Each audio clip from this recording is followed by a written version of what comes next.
Okay, we're live. Sorry about that, guys. Yep, can't control when the computer needs to do a massive update.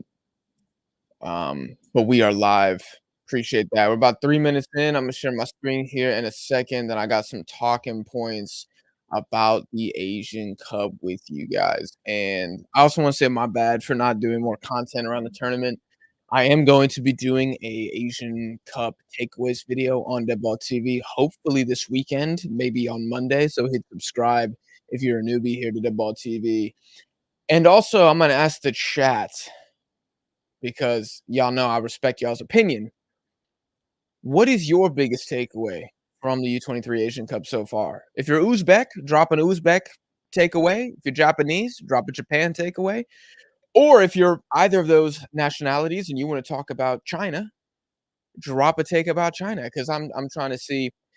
Have watched every single knockout game, and I saw maybe 4 group stage games. It was a little tough. Oh, good spell here from Japan. I'm gonna get in my predictions in a second here, but oh my gosh, that was Nemathov. He's gonna have a big game, dude. Gonna have a big game. Japan's gonna get some shots away, like without a doubt here. Yo, this is hilarious. This is hilarious. The Jack Derby. No, this literally is the Jack Derby, bro. My mother's side of the family versus my father's, man. It's incredible, dude.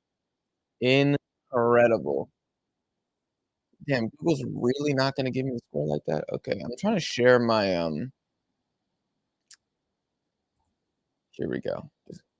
Bruh, come on now.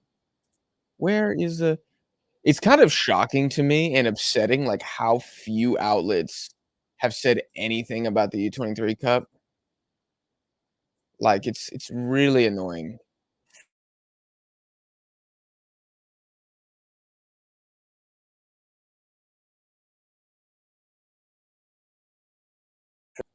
How does this look, guys? Does this look terrible? I've never tabbed like this. Okay, that actually look alright. That looks solid. Looks solid. What happens if I make it oh god. If I make it shorter though, we don't need to there we go. I think that's the no, you know what? We're gonna keep it like that. I'm gonna make myself bigger. Whoa! Oh god. Okay, hold on. How about that? Okay. Okay, that don't look bad. Now if I make it even taller, is it yeah, there we go. Yes, sir. Yes, sir. What we're gonna do next is we're gonna do that. We're gonna hit save. We're gonna save as a new layout. Wait, what the hell? Okay, well, it was supposed to make Japan a little bit, clearer to see, but I guess not. I guess not. No, god damn it. There we go. Can you tell I've been on the road? I've forgotten how to do anything on this computer.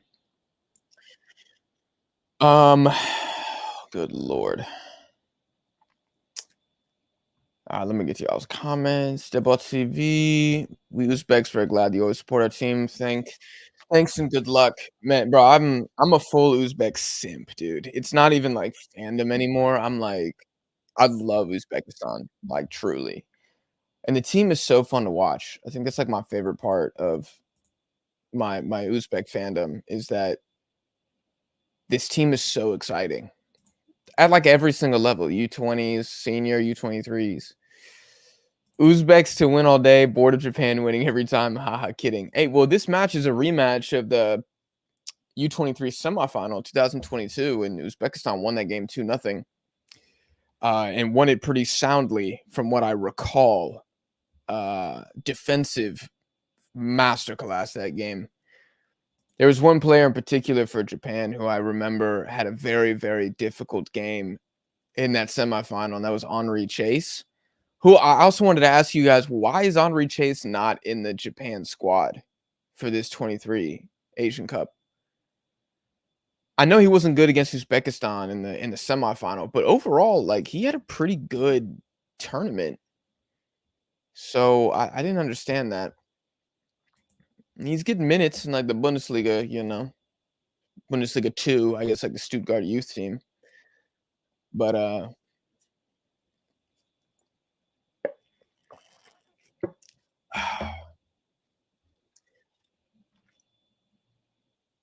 Ahmed Al-Rawi is from Iraqi origin.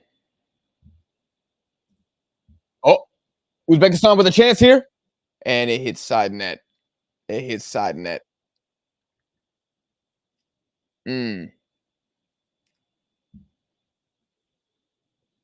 This Japanese defense is man, I'm sorry, y'all. My thing is lagging hella. I might have to pull the stream up on my laptop. Maybe for some reason it's just being a bit stupid. I usually never have Wi-Fi problems. Only 20,000 watching this game. I feel like that's pretty low. Okay, yeah, it's way faster on here. We're just gonna yeah. Okay, I'm watching on the laptop. For show, for show. Only 20,000. I feel like you know how in CONCACAF people are always like, "Oh, it's rigged," so that like Mexico and the US are in it for viewership.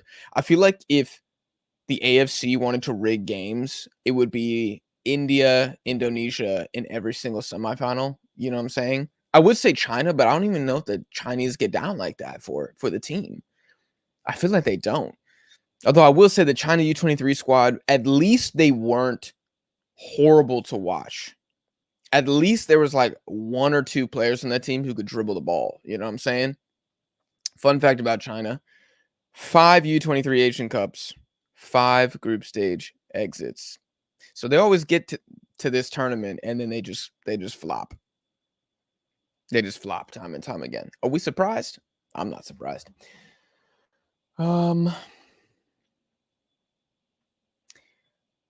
By the way, I know this he ain't this tournament, but Yuito Suzuki is the next Sungkyung Min. I don't know if I'm familiar with that gentleman. Yuito Suzuki. No, I don't know if I've seen this guy. Has he played at a U23? Oh man, this dude's highlight reel. This dude's highlight reel was on my YouTube recommended. Long ball over top, and it's straight back, bro. I like this Japanese U23 keeper. I'm not gonna lie. I don't remember his name right now, which is a little disrespectful. And I apologize. I'm gonna look that up right now. Oh, I forgot. Google doesn't have the freaking lineups for the U23 final. Sorry about that. Anyways. Oh my gosh. What the hell is this man's name? I'm really on Wikipedia looking up the squads. This is embarrassing. Give me the squads. Thank you. Okay. Okay. No, we're not looking at the Australian U23s. Ain't nobody give a damn. Kokubo. Yeah. Kokubo.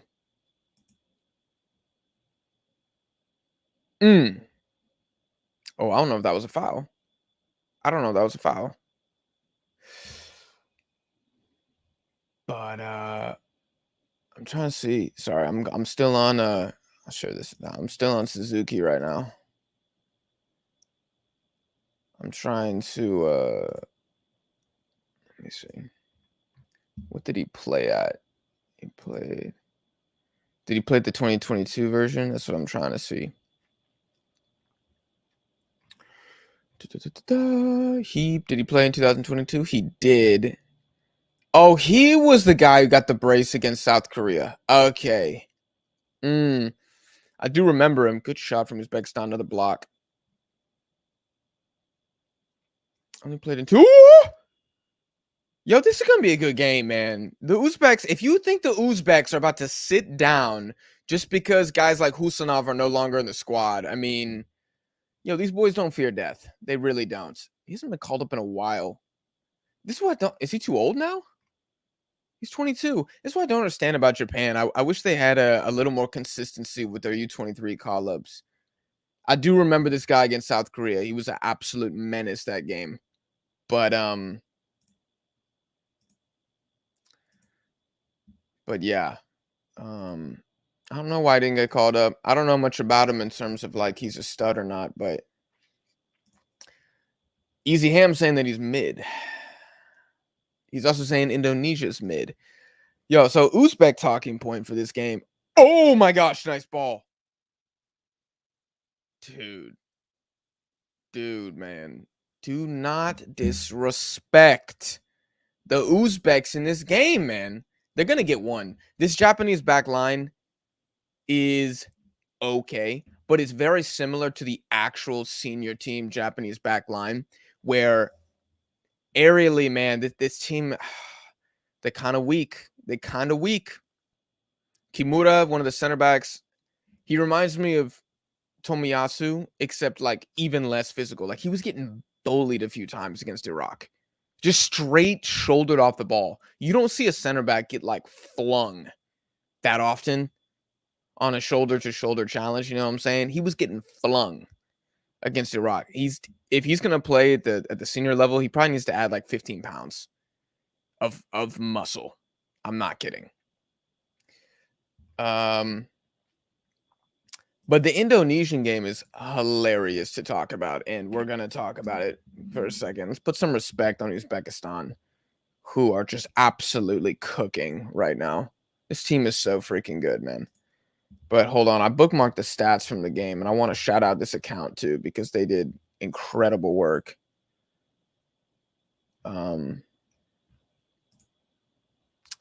Here, these guys right here. Can y'all see this? I believe you can. Asian Football Analysis Zone. I think, what's the guy's name? I think, yeah. Is his name Ben? I'm pretty sure it's Ben. Hold on. Yes. Ben Griffiths runs this. Incredible. I mean, I'm gonna zoom in a little bit because I know that's a little tough to see. Oh, okay. It's not gonna let me do that. Okay, we'll have to save this as a goddamn image, but love how it's only zooming in on what the hell? Give me the no. Why is it giving me the downloads from? I'm a Mac guy, so whenever I jump on this desktop, I just feel like an idiot. I'm like, what is going on? Nothing is intuitive on Windows at all, in my opinion. Like what in God's name? Anyways, I don't know if you can see this well, but I can try to read out the stats for you. Uzbekistan versus Indonesia. 61% possession for Uzbekistan. Field tilt, I think this is 78.9%. Passes in opposition half, 270 to 80. 26 crosses to 4, 10 corners to 2. And of course, Indonesia had double the fouls because they are the most physical, like foul-prone team in Asia, I would argue. And that's going to be Mao Hisoy with the yellow card. And that's going to be like my biggest takeaway from Indonesia is kind of the same thing that I've said about their senior team, which is these guys are foul merchants. That is 2 yellow cards for Japan in the opening 17, though. So do they have the lineups on here? At least they do. Thank God. Thank God. Shout out to flashscore.com. Somebody putting a little bit of respect on Asia here. Let me see a little bit of analysis here. Actually, I want to wait for this free kick before I say anything. And then I might talk about Mao Hisoya because, good Lord, this man he just pisses me off. He just pisses me off, dude. He's like the Japanese Uranov, bro. To keep it to Uzbekistan, Japan. Just an infuriating player. Infuriating. Is the man about to shoot? You know the Uzbeks want to shoot from 50 yards out. Ball's going to come in. It's a good ball. Ooh, and it's well cleared. Back outside. We're going to do part 2. Still 3 Uzbeks in the box against about 9 Japanese. It's going to be tough, but they're going to get a 4th chance here. This is a better ball, and it's almost won. And here comes a shot, and it's blocked. How can you watch Uzbekistan and not be entertained? These men, bro, they play great football, man. Great football. If they keep up their development, Uzbekistan's going to be a top 5 Asian team. I fully believe that. Like, they'll probably surpass Qatar, Iran, Australia if they keep down this path. Because Iran, I just feel like they're a little stuck right now. Qatar, I think they're going to keep naturalizing players, so they'll stay relevant, of course. And then Australia are completely in the mud. Like, completely in the mud. They're not getting any better. They're just going to maintain this level It'd be physical bench press merchants. But I think Uzbekistan, man, the ceiling is incredible. Um, yeah, Nadira is pointing out something I should have said 15 minutes ago in the stream, and that's well, I said Husanov's not in here, but Fezalayev, both of them have returned to their clubs. But who cares, man? There's plenty of talent on this team. I mean, looking at Uzbekistan coming into this final, 14 goals scored, 0 allowed. And I think their biggest test probably was the Saudi game. That was a very tense game, very ugly, as it has been when the Uzbeks have played Saudi Arabia recently. But outside of that, I mean, they have enough players on this team without Husanov and Fezalayev to do something. Nordshev's got 4 goals, 1 assist, and 5. This man, I don't know much about his club career. Okay, I was trying to look it up. Seems like he doesn't get a ton of minutes in the domestic league in Uzbekistan. But he's got 13 goals in 24 games for the U23s. Shomurodov Part 2, I don't know. Okay, I'm not close enough to the Uzbek base camp to tell you if this man Nordshev is a Shomurodov regen. I don't know. All I'm saying is those stats are pretty crazy. And I hope he and a couple other of these Uzbek guys get a move and start getting some more minutes at club football. It seems like Jalodinov, Jalolidinov. I think I'm pronouncing his name right. Jalolidinov. Why don't I look at the lineup instead of trying to remember off memory? Jalolidinov. Yep, number 10. Like, that guy's been freaking good this U23 Asian Cup, but the discussion on Twitter that I saw is my man's not really getting any minutes at club football. And I'm pretty sure he's the guy too. If you look at his resume, he's got like a different club every season. So it's just not really happening right now. Somewhat decent attack from Japan doesn't really lead to anything. But man, this team, if they win this game, right? I don't care if it's on pens. I don't care what the score line is. It might be one of the most like dominant U23 tournaments we will ever see at the Asian Cup. I know Saudi Arabia were also very, very strong in 2022. But I mean, we might have like the perfect tourney from the Uzbeks here. Broke the Olympic curse as well. I know that's a big dialogue always around Uzbekistan is like they just kind of like fumble. They fumble when they need to. But I guess this generation built different. And we could see some of these guys, like Nordeyev and Jalanidov, repeat U23 Asian Cups. That's pretty sick, man. I mean, just imagine like being a dad one day and you're just telling your kid, like, we won back-to-back U23 Asian Cups. That's pretty sick.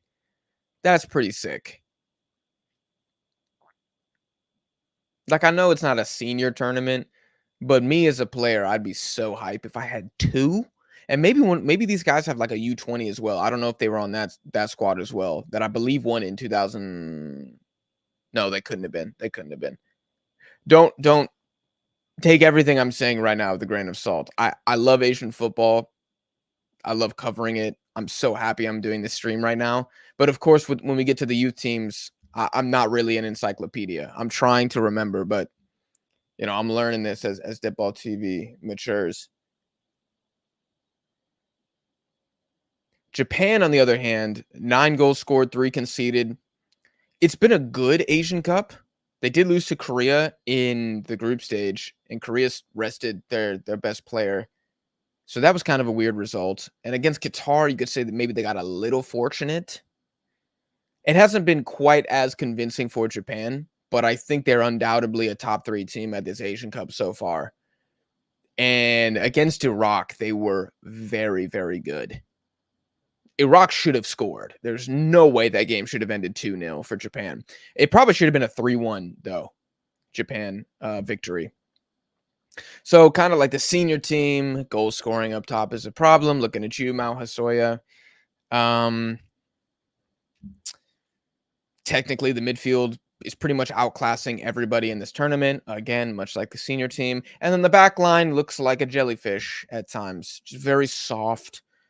Technically not bad on the ball. Good distribution from the back. But weak in the air, weak on ground challenges. falling asleep half the time. I don't know. I don't know if we're learning anything about Japan at this U23 Cup other than there's probably a few players who might have a chance, and I like the goalkeeper, like I said earlier, because the goalkeeper's very strong in the air from what I've seen. We see Zion Suzuki, he's like he doesn't like to come out of the 6-yard box. He's very, very scared. This guy, he don't give a damn. He does not give a damn.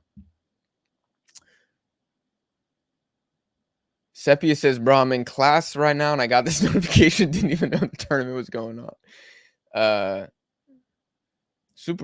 I'm getting to messages from 20 minutes ago. I apologize. I've been on one. Can you tell I haven't done another U23 Asian Cup stream? Now I'm getting out all my thoughts in one stream. He's on the brink of joining Stuttgart's main squad. I understand that. But it would have been cool. I'm a big Henri Chase guy. The ceiling on him is incredible. Needs to get a little more athletic though. He's pretty slow. I'm gonna skip through. This is hilarious. Were you eligible to play for both squads? Yes. Who's not playing? No, he's not. Most of their European players, actually, I think all their European players are not playing. Is Erkinov playing? No, he's also not playing. Unless he's on the bench. Hold on, he might be on the bench. Erkinov. Does he even play in Europe? I don't even know where Erkinov is playing club football, but I don't see him here.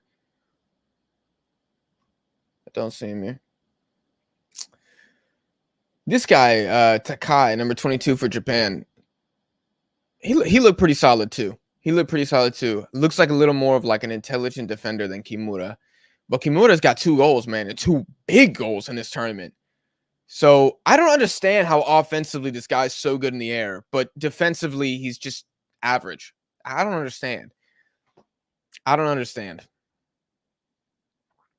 I still like him. I think he's got promise. There's very few players in this Japanese squad I don't like. I'll put it like that. It's mainly Mao Hisoya. I'm sorry, he ain't good enough. And he's never going to play for the senior team. Not on a consistent basis. I don't even know what his best attribute is now that I'm on one.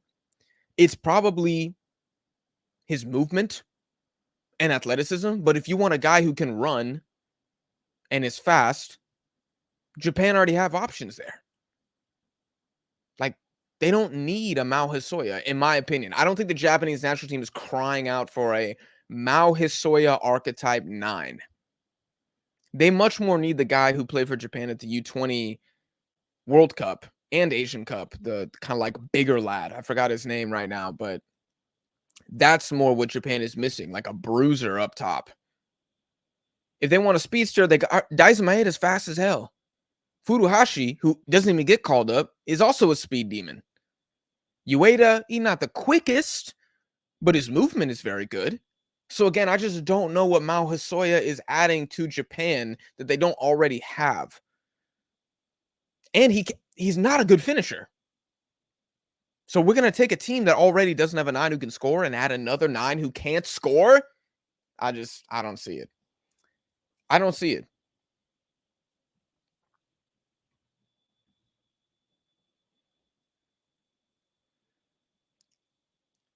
Good little play here. I think it's been a very even game. I think that the stats will probably benefit Uzbekistan a little bit just because they always shoot. Like, they just pop off, and I love it. I want to be very clear. I absolutely love it, but Japan are much more like they're going to play until they can get like a tap in. Again, very similar to the senior team. Just, you're not going to see a lot of shots outside the box from Japan. They happen every once in a while. They exist. They're just like rare Pokemon, you know? Like you run into them and you're like, oh, damn, like I should probably throw like at least an Ultra Ball right now because I might not see this again for a while. You know what I'm saying? As I say that, there's a shot outside the box and it's absolutely shocking. If this was not a foul on Uzbekistan and that shot was just genuinely that trash, I do not know what to say right now. Hold on. That was a terrible. Oh, no, it's just a shocking, it's just shocking. It's just a terrible shot, from Sato. Did he start against Iraq? Did he start against Iraq? Hold on. Hold on now. I don't know if he did. He doesn't look that familiar. Or maybe he just had a ghost show. Like maybe he did start against Iraq and just didn't do anything. But this is exhibit A of why Japan does not shoot. Because they can't. There's no Keito Nakamura on this team. No. He did not. Yamada started. Okay, that's what I thought. Mira, look at my U23 ball knowledge, man. Come on. I cannot wait until I'm full-time on this and I can stream like U17 Asian Cup games. Man, that's going to be so fun. That's going to be so fun. Any favorite players from both of these teams, Jack? Well, my favorite Uzbeks are not playing anymore because they got recalled. But I do love Norchev. He's been a beast. Is he starting? Yeah, he's up top still. Okay. Very, very exciting player. Another guy who I took notes on. Took notes on him. Olilov, the left winger, good player as well. Good player. And then for Japan, my favorite player is probably Joel Fujita, the CDM. He's number 8 for Japan. Hands down the man of the match against Iraq. Like hands down, wasn't even close. 2 assists. Man was a menace. His technical ability is really, really good. That guy was a stud. Erkinov was recalled as well. Okay. Okay. So probably, yeah. We got no senior players left on this Uzbek squad. That's a good tackle from Jito right there. Oh, I don't know what that clearance was. Oh, no. I don't know what that was. That was a bit shocking, blood. Oh, good. Nice little step over here. Ooh. I like that, though. Who had the happy feet just now? Was that? That wasn't... This guy's name is hard to pronounce, man. Let me zoom in. Oh, good Lord. Oh, is that better or worse, guys? I guess it's worse now. You can only see one. And I can't even see his whole name. Jalolidinov. I don't think that was him, though. I don't think that was him. What if I minus 1 time? There we go. That's probably the best, huh?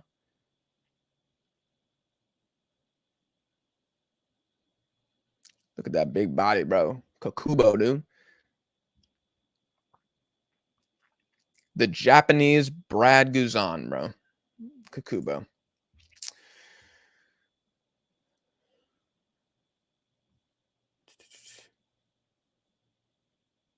Mortada says, I hate strict tactical managers. I guess that's fair. You need to have an identity as a team, but I agree if you don't adapt. Oh, this is good. Oh my God. I think that was Kimura with the clearance there, but those Uzbeks, they knocking on the door, man. They're knocking on the door. This is hilarious. Jack, if we, Qatar, make it to round 3, you are legally obligated to purchase and wear an Akram Afif jersey for the rest of time. This is one of the greatest dichotomies, it's a SAT word, of Jack's life, is how I dislike Qatar strongly, but absolutely love Akram Afif. Like a borderline sim for Akram Afif. Maybe I have split personality disorder. I don't know. But that's certainly the reality for me. Oh no. I thought we had something there. It was just a shite long ball. Japan get cooked every time Jack watches. It would appear like that, huh? It would appear like that, huh? I will maintain that Japan's Asian Cup, the senior team, is one of the most embarrassing showings of a national team at a tournament I've ever seen. Like, it's probably on I would say it's worse than England group stage 2014 for sure. It's probably that and like England's loss to Iceland. And I'm not comparing Iran to Iceland. I'm saying like as a whole, you didn't keep a clean sheet against Indonesia. You conceded twice against Vietnam. You got put in the blender by Iraq. You didn't keep a clean sheet against mother effing rain, dude. Embarrassing. And then you have a shocking performance against Iran, in which Hiromasa Morita's goal is pure luck. There was no tactical brilliance for Moriyasu. You're up a goal. God gifted you a goal, a completely undeserved goal, and you couldn't even hold on to that. Like, you got lucky and you still couldn't even capitalize. It's one of the worst campaigns I've ever seen from a favorite. Genuinely, maybe you could say, I would love to say Algeria 2021 AFCON too. Like that was an abysmal showing from them. But I don't know. I'm also biased. I don't have any emotional attachment to Algeria like I do for Japan. That really, really upset me. And it's going to upset me forever. Again, the circumstance. Like how just, oh, that's a great ball. Oh, that was so good. I think Norchev, he's still down. Yeah. He wants a pen there. He's never going to get it. But maybe it's my fault. Maybe it's my fault for streaming the game.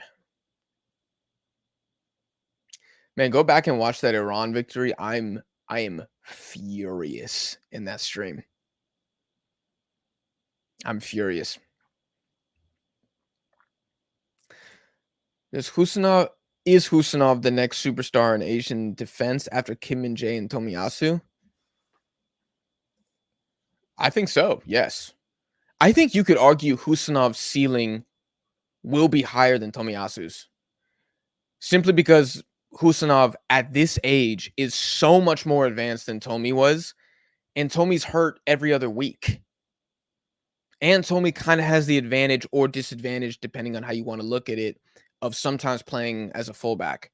Whereas Husanov, it's like straight up, he's a CB. And he's already in France. Already getting minutes. An important player. Sometimes I see the comments, and I think he's at Lens or Lons. I'm not sure how you pronounce it. And some of their fans are like, he might be our best or second best defender already. So I think Kim Min-jae is hands down the best defender in Asia. I think he's the best defender Asia's ever produced. But Husanov could be right up there, man. For real. Especially if this Uzbek team qualifies for the World Cup, which I expect them to do. And we know the French league will sell. And can you imagine if he gets sold to like a big team in Spain or a team in the Prem? We're going to have an Uzbek potentially in the Prem. That'd be wild. That would be wild, man. What a day. We're going to have to pop champagne when that transfer happens. But even if it doesn't, even if he's just a serial player in France, that ain't bad. That ain't bad. Or he goes to Italy somewhere. Like, that'd be insane. Or hell, maybe Bayer Leverkusen sell Piero and Campier and buy Husanov. That'd be fire. And now I'm just getting into Jack's dream scenarios here. Who's winning, Drake or Kendrick? Oh, this is a great question. That's a great question. I'm gonna say it's tied right now. The problem with like hip hop beefs is it's literally just a popularity contest, and people just don't like Drake. Nobody dislikes Kendrick, but a lot of people hate Drake. You know what I'm saying? Like, I think the Kendrick response was okay. Like, it's not bad, but people acting like, oh, Drake, he dead now. Oh my god, a shot. Who gets that shot away for Uzbekistan? Zhianov with the shot away. I think. Yeah, it's another block. Yeah, Kimura, his positioning is good. He's a very like agile center back. Again, I don't like. I just don't like his physical attributes. I still think he's too small. I don't think he can play in like a European league right now. Like I said, he's got to beef up. But everybody just rides for Kendrick so hard, regardless of what he says, and they just hate Drake. But I think Drake's ability to make diss records that you could also play in a club, that is an underrated ability, in my opinion. Like I'd still listen to push-ups. I listen to push-ups at the gym. I listen to push-ups driving around. Euphoria is a good diss record. I know he dropped the second one today. I haven't listened yet. Maybe that one's better. But yeah, man, I don't know. I don't know. I've never simped for Kendrick like a lot of hip hop fans do. Would you give Indonesia a good chance against Guinea? I don't know, man. I don't know. I feel like with Indonesia, and this will be in my U23 Asian Cup takeaways video. Drop it on the channel, hit subscribe. Also leave a like on the stream, please. Indonesia is not a team that is built to chase leads at all. Like if they go down, I genuinely think they're in a lot of trouble. They're in a lot of trouble. They don't have the ability, they don't have the midfield to score against any defensive team whatsoever. And I think Guinea will get a goal is what I'm getting at here. I think Guinea will score. African youth football is extremely physical. They're not going to be bothered by the Indonesians. And I think that they'll get a goal, Indonesia will chase, and then I think things could get ugly at that point. Now, I'm not an expert on the Guinea U23 team. Okay, I've seen the Indonesian U23 team play 4 games or 5 games now. I can't give you a scouting report on them, but I feel like Indonesia's greatest strengths will be neutralized by an African opponent. Oh, good little feet here. Good little feet. Happy feet. Ball comes in. It looks good. Oh, my gosh. I think Norte just missed that a little bit. Are we going to see a bombasso? It's blocked.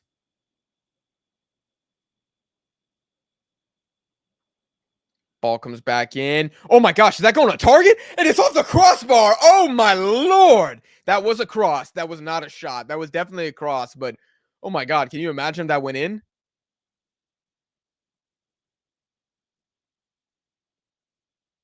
They got Japan pinned right now. This is very impressive. I love this stream, man. Oh my God, he goes for the bicycle.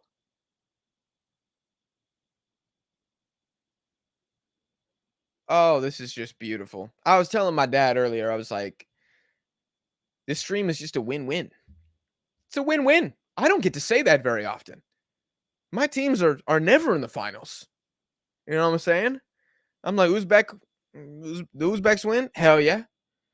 Japan wins? Hell yeah. You know what I'm saying? Like, they're both in the Olympics. The boys did it. I'm just chilling, man. I'm in a great mood right now. I'm in a great mood.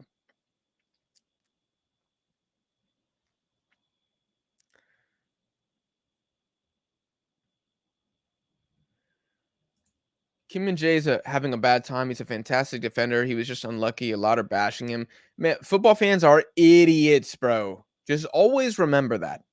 No matter what, always keep in the back of your mind the objective truth that fans are idiots.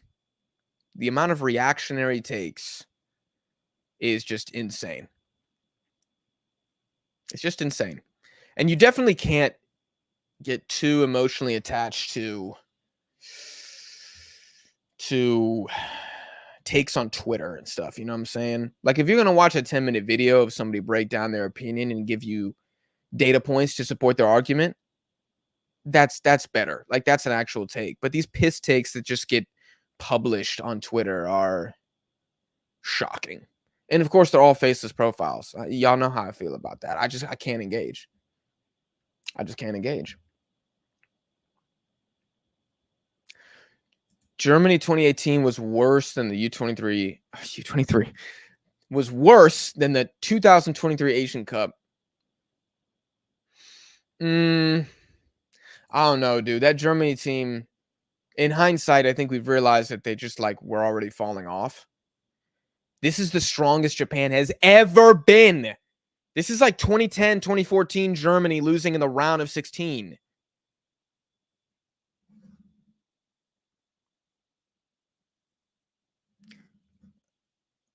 Um. Oh. But chat, let me know if I'm oh! Oh! Oh! The Uzbeks. I love these guys, dude. Oh my god. They're just incredible footballers. Incredible footballers.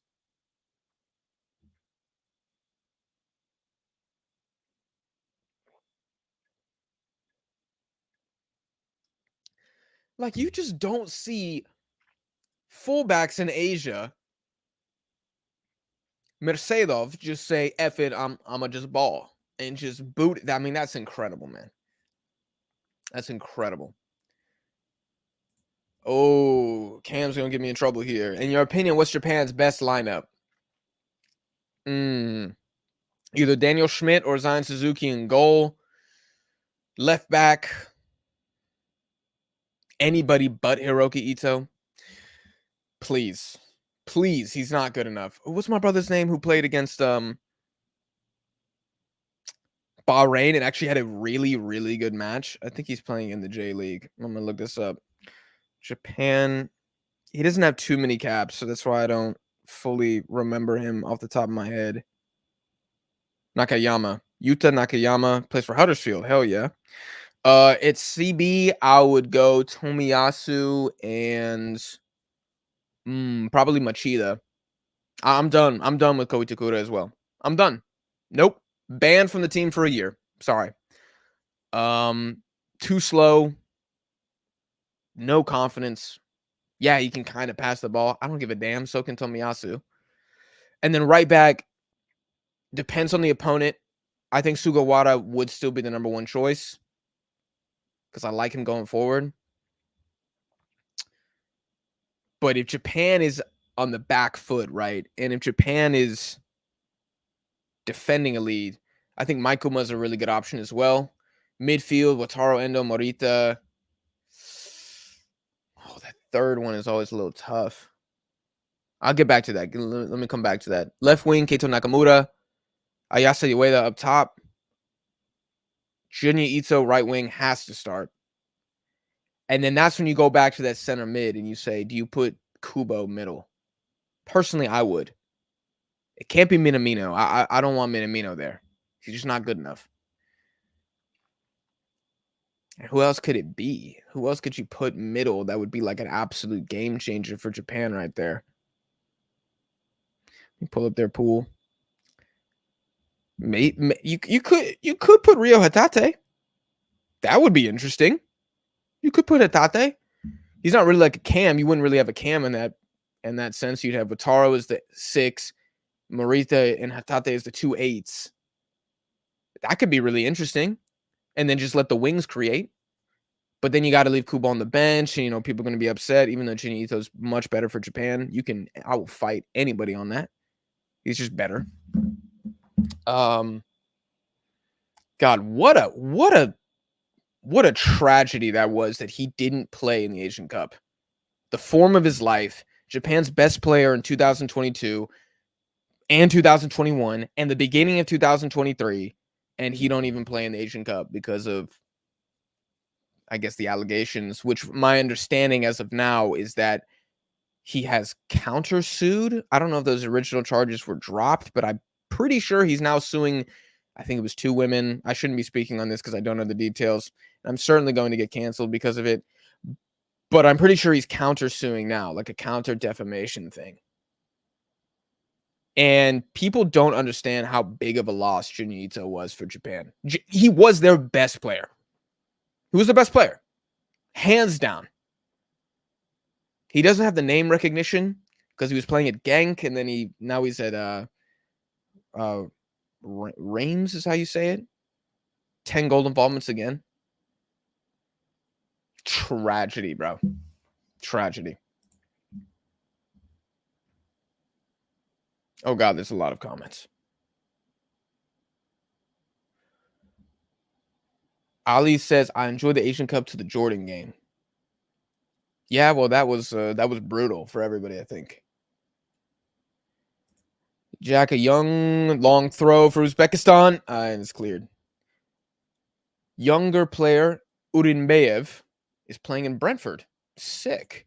Yo, if Brentford bought you that. Oh, another great ball in. Yo, the Japan, I mean, they're clinging to life right now. Takai gets another clearance there, but eventually an Uzbek is gonna win one of these crosses. Eventually. And it's gonna be bad. Moriyasu is a terrible manager.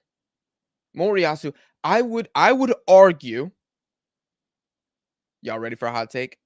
If Greg Berhalter was the manager of Japan, they would have won the Asian Cup. I think they would have. I think Moriyasu sucks. Yeah. No, I said it. I said it. Go ahead. You guys can clown me. I mean it though.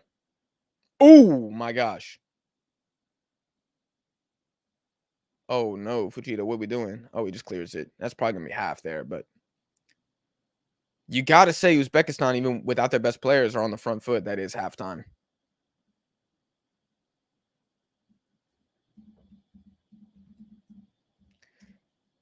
But if you think of it, when has Moriyasu overachieved? I'm gonna get to this in a second. Hold on, I gotta write an email real quick, but I'm gonna get to this in a second. Let's just all pause. Let's all relax. Let's all relax. Let's all relax. And let me pull up Moriyasu's stats. Just so y'all can look at it and feel flattered and be like, oh my God, Jack's tripping. This guy's actually fire. It's all right. We'll do this together. We'll do this exercise together. Okay.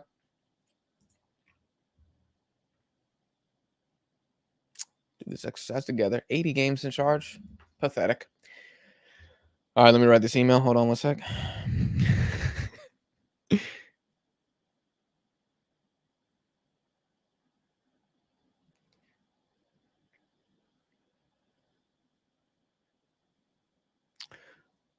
Okay, let me scroll down. Let's get y'all a little bit. Let's get into the action here.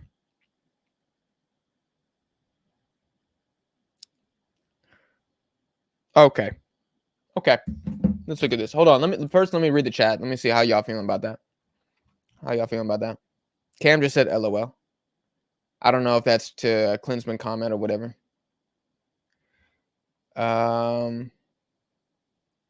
Katanich makes a lot of mistakes. I think Katanich is better than Moriyasu. Oh my God. Oh my God, yeah.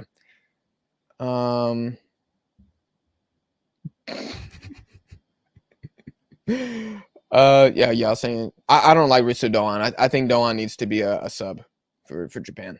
I don't think he's got the sauce to start against good teams. But anyways, okay, let's look at this together, y'all. Little Jack exercise here. I gotta turn the AC off. I'm freezing. Okay, so let's go to the beginning. 2019 Asian Cup.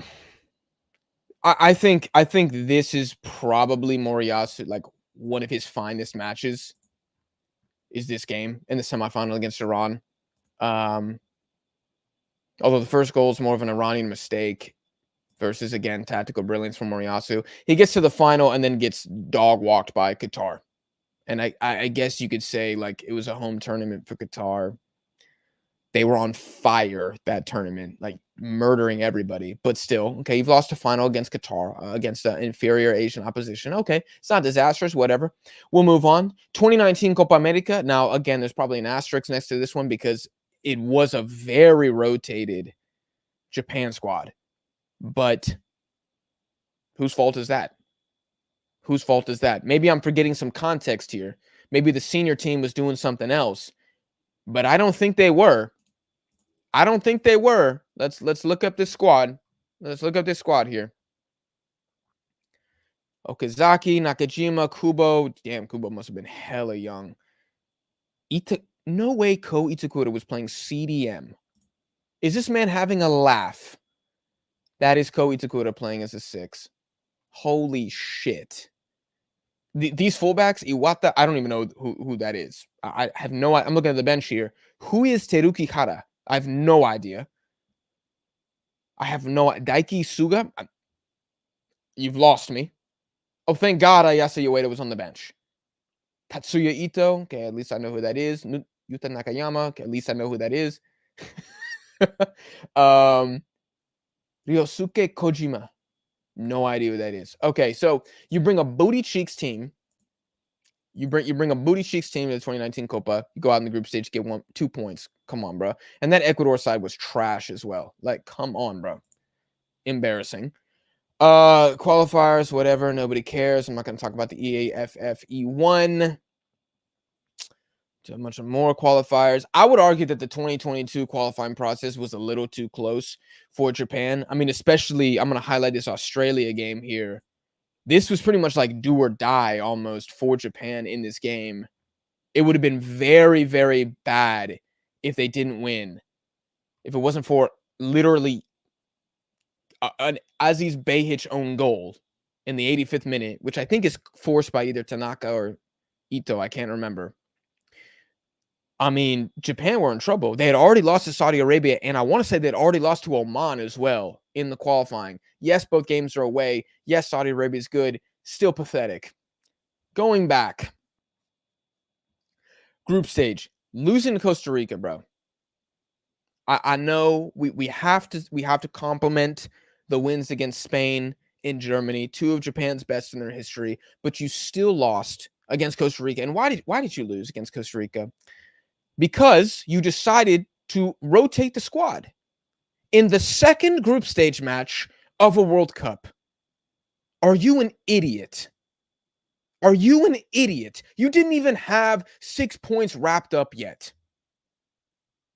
And if not for one of the greatest goal line crosses of all time against Spain, something that VAR, the Hubble telescope, couldn't even tell if the ball was really in play or not, you probably would have fumbled the opportunity of having 3 points against Germany in the first game because you lost to Costa Rica in the follow-up.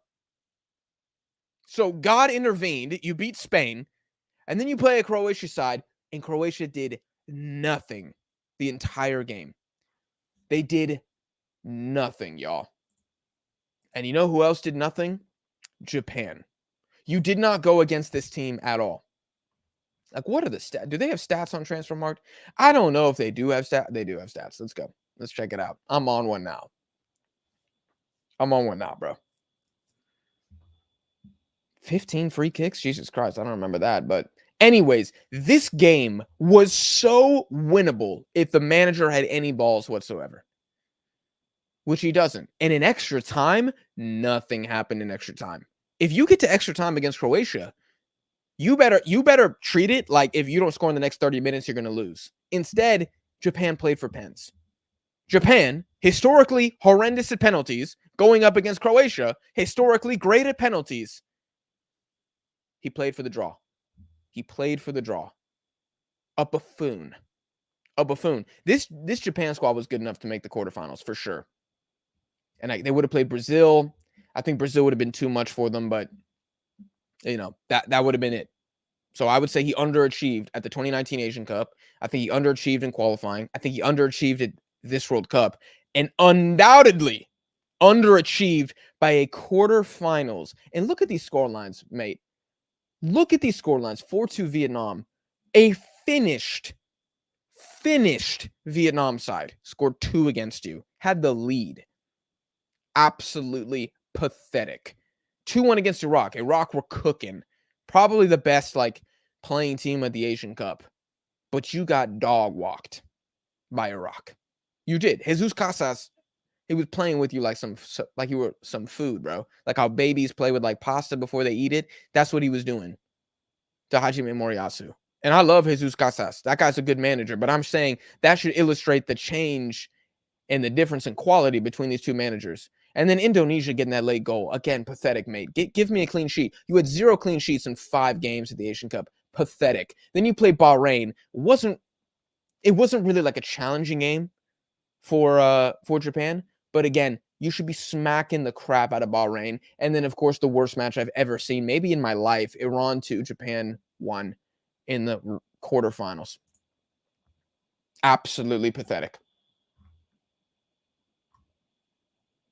Absolutely pathetic.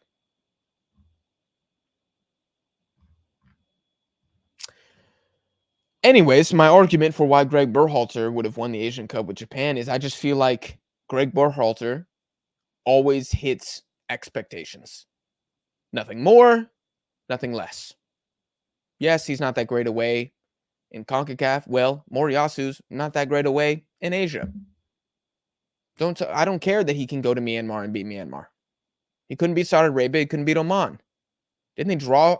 No, the Vietnam with 1-1 draw. That might have been at home. I just think the guy flops way too often. This Japan side is legitimately top 10 in the world in terms of talent. And he's getting them to underperform, I would argue.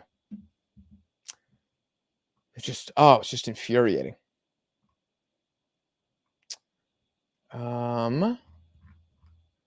me see. Tata Martino to Japan. I don't know if Tata Martino's worse than Moriyasu. I don't. At least he's gotten teams to outperform, for the love of God.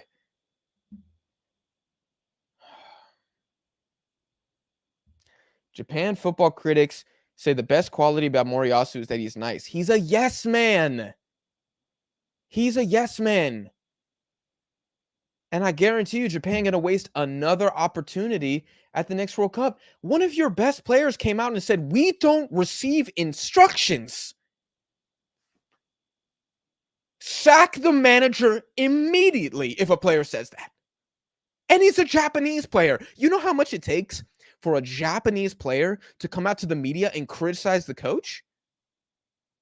I mean, you know it's a cesspool in the background. But he bows to the fans and he wears a suit and he says all the right things and he's clapping on the sideline. So everybody loves Moriyasu. The man's a clown. He's a clown. Like, I'm sorry, you gotta sack him. You do. You gotta sack him. Sometimes the grass is greener on the other side. And with Japan, it absolutely is. A Japan with Hervé Renard as the manager. Oh my gosh. A man who has outperformed expectations with 3 different national teams? I don't remember his stint with Morocco. I don't remember what he did with Morocco. Maybe he did something great with Morocco as well, but I'm just talking Ivory Coast, Zambia, Saudi Arabia. Hey, I'll take that. You have 3 different examples of you doing better than what you should have? I'll take that. Oh, yeah. But nah. Let me see. Tell us how you really feel about Moriyasu, Jack. I just don't like when a team so clearly has a manager that is just not up for it. Like, that just really bothers me. To talk about Katanich with Uzbekistan, because this is a Uzbek-Japan stream, and it is still halftime, which means I can stay on this soapbox. But as I stay on this soapbox, I'm going to eat this banana. At least with Katanich, I feel like if you look at the Asian Cup, you could say that at times Uzbekistan should have played better, but at least they had excuses. The squad was ravaged with injuries. Their best player was out weeks before the Asian Cup, so you don't really have a lot of time to tactically adjust. And you lose to the eventual champions on penalties. That is a much better Asian Cup than what Japan gave us. Japan didn't give us anything. Couldn't give me a clean sheet against Indonesia. No. I think Gothanish's worst thing is he's just stubborn as a mule. Stubborn as a mule. But at least he adjusted after the first game. You know, I think it was clear after the first game that they needed more creativity. They needed a Faisal Aliyev in the lineup if they're going to break down teams like Syria. And at least he made adjustments that way. Moriyasu makes the team worse.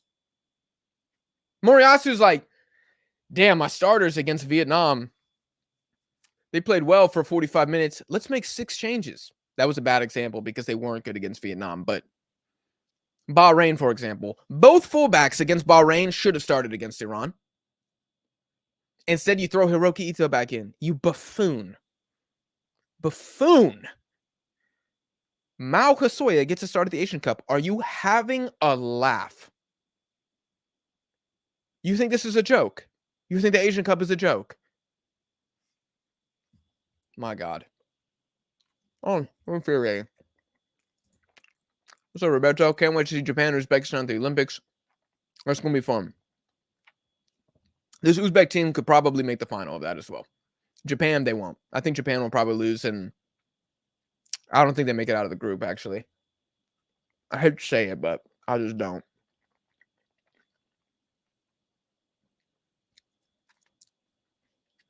I'm already scared. Go, I think it's pronounced Oiwa. Oiwa is on par bad. All right, I'm going to expose myself. I'm going to assume that that's the manager for Japan. I'm like 99% sure it is for the U23s. Let me verify that. Yes, it is. Okay. I mean, have I watched have I watched any Japan U23 game and been like, "Oh my god, the managers, he's been making incredible adjustments. They look like a different team at halftime. He's completely outwinning his opponent." No, I haven't said that a single time. So I without knowing the guy too much, I would just say he's bang average.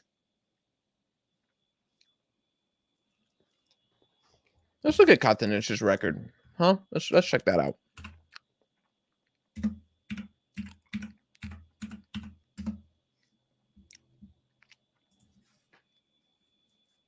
Let's see what he's doing.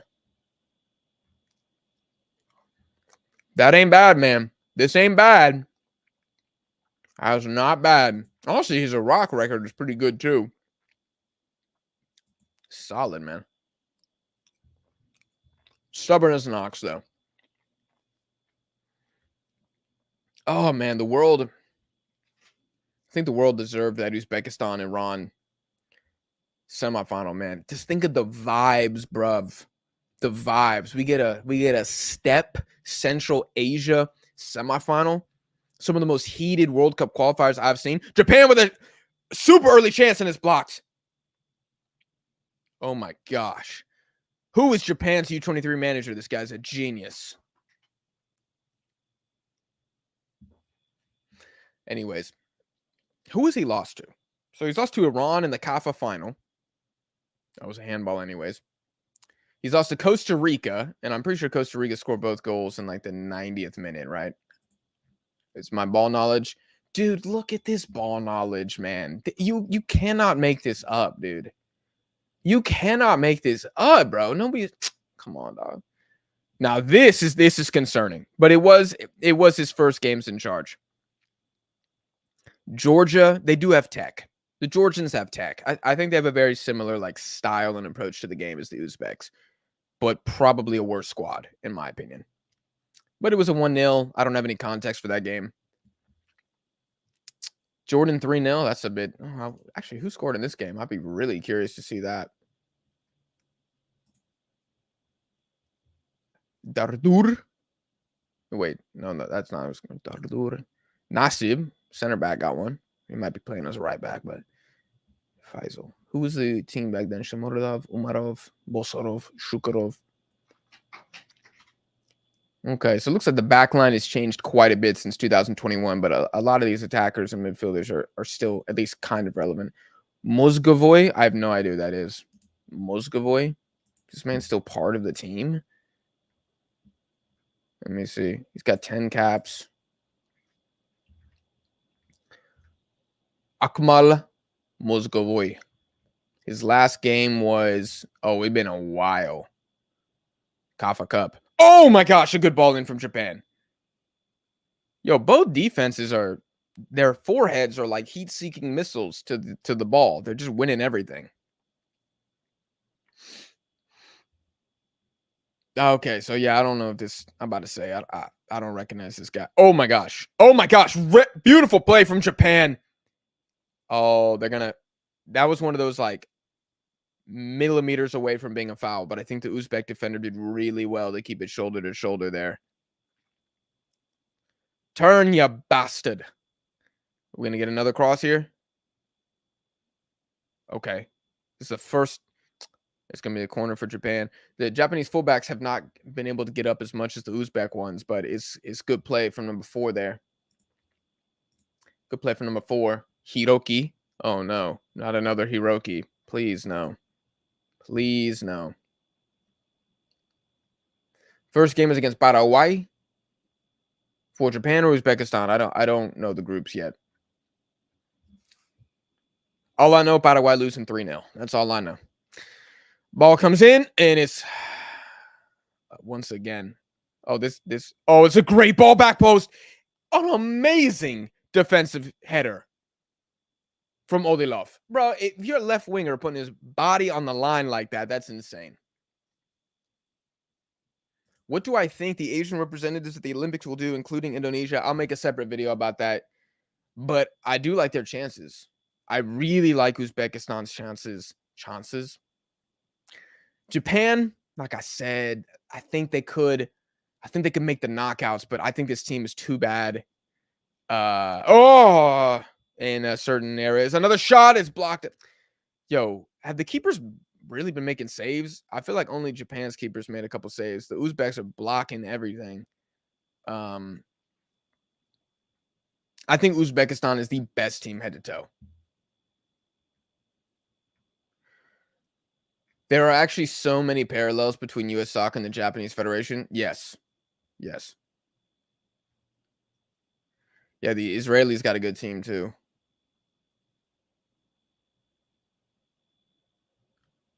Interesting.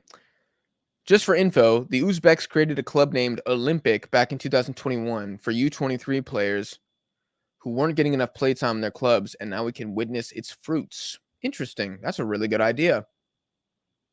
It's a really good idea. I have to look into that. What's my take on Jesse Marsch linked to South Korea? Well, I don't think it's like a disaster. Like, I think some people acting like Korea are mudded if they appoint Jesse Marsch. I don't understand that. I think Jesse Marsch is a press merchant. And part of me wonders if Korea have the personnel to do that. I mean, you're going to ask Son to press for 90 minutes? He's not going to do that. I mean, he can't. Not that he won't. Like, Son will try, but is that really where you want Son come in to be expending his energy? You're going to have Egang in pressing a lot? I just don't know.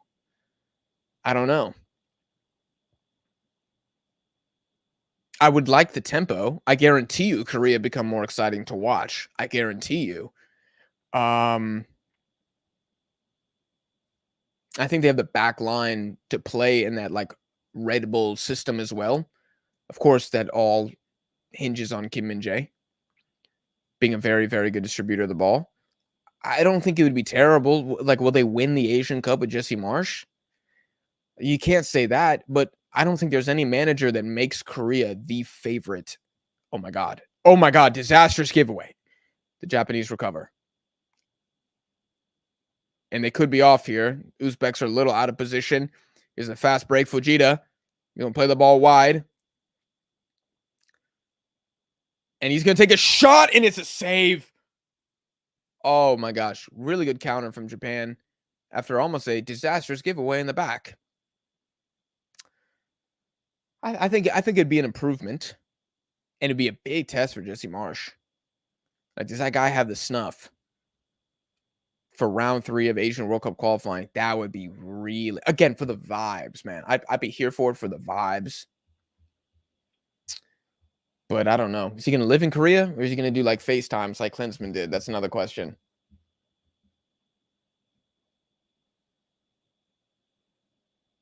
Why does nobody talk about the fact that South Korea haven't won an Asian Cup in 60 years? Yo, I roast my Korean friends about that all the time. It is crazy. It's also crazy how many semifinals they get to and finals, and then they just lose. They're kind of in a weird spot right now where the Korean team is not good enough to play like super, super dominant football against good teams. Like, they can do it against Malaysia, but they can't do it against Iraq or Jordan or even Saudi Arabia because they're not like superior enough over their opposition to play that way. They're not on Japan's level. Like, they're clearly at best second best in Asia right now. You know, they're flirting with third. And watch out for the Uzbeks, bro. They might creep in that top 3 in like 12 years or something like that.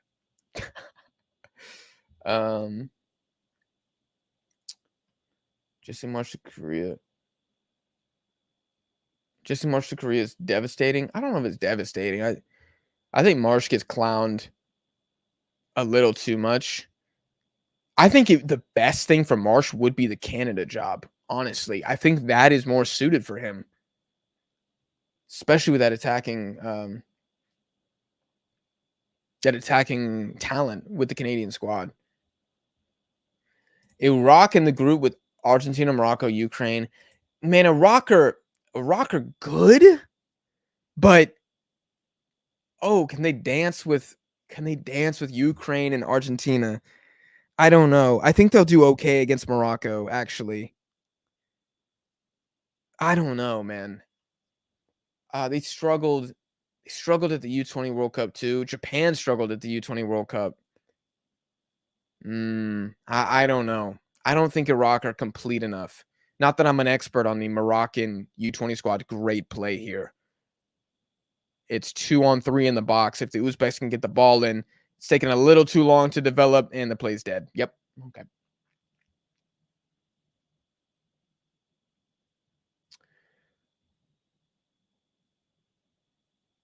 I wonder how countries with political war circumstances like Iraq, Iran, and any other Middle Eastern can develop teams more impressive than any Southeast Asian country.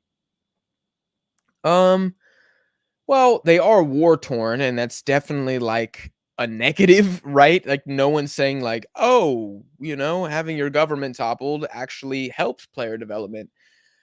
But one thing that the Middle Eastern countries do have is wealth, at the very least. They're very wealthy countries.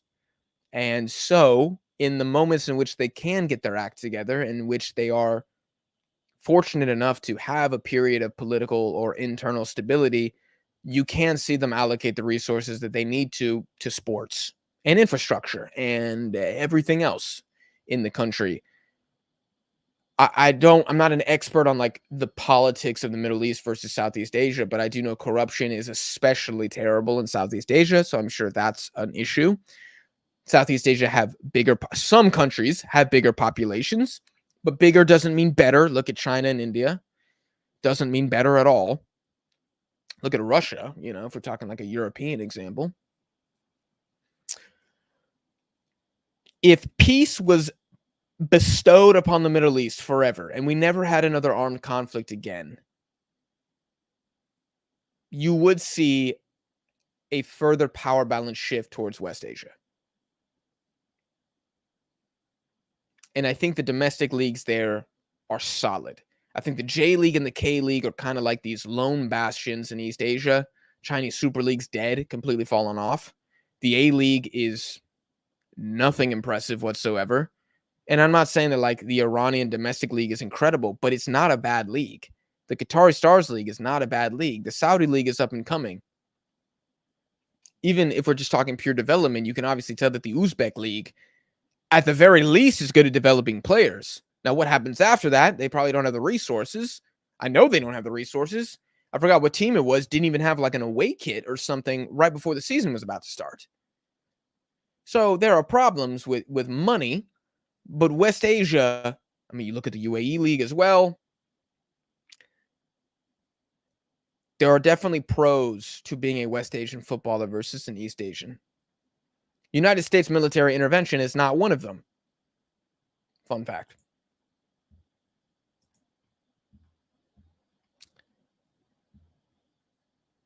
I saw Mexican Twitter comparing Piojo to Foden. Just stop. Just log off. Just log off.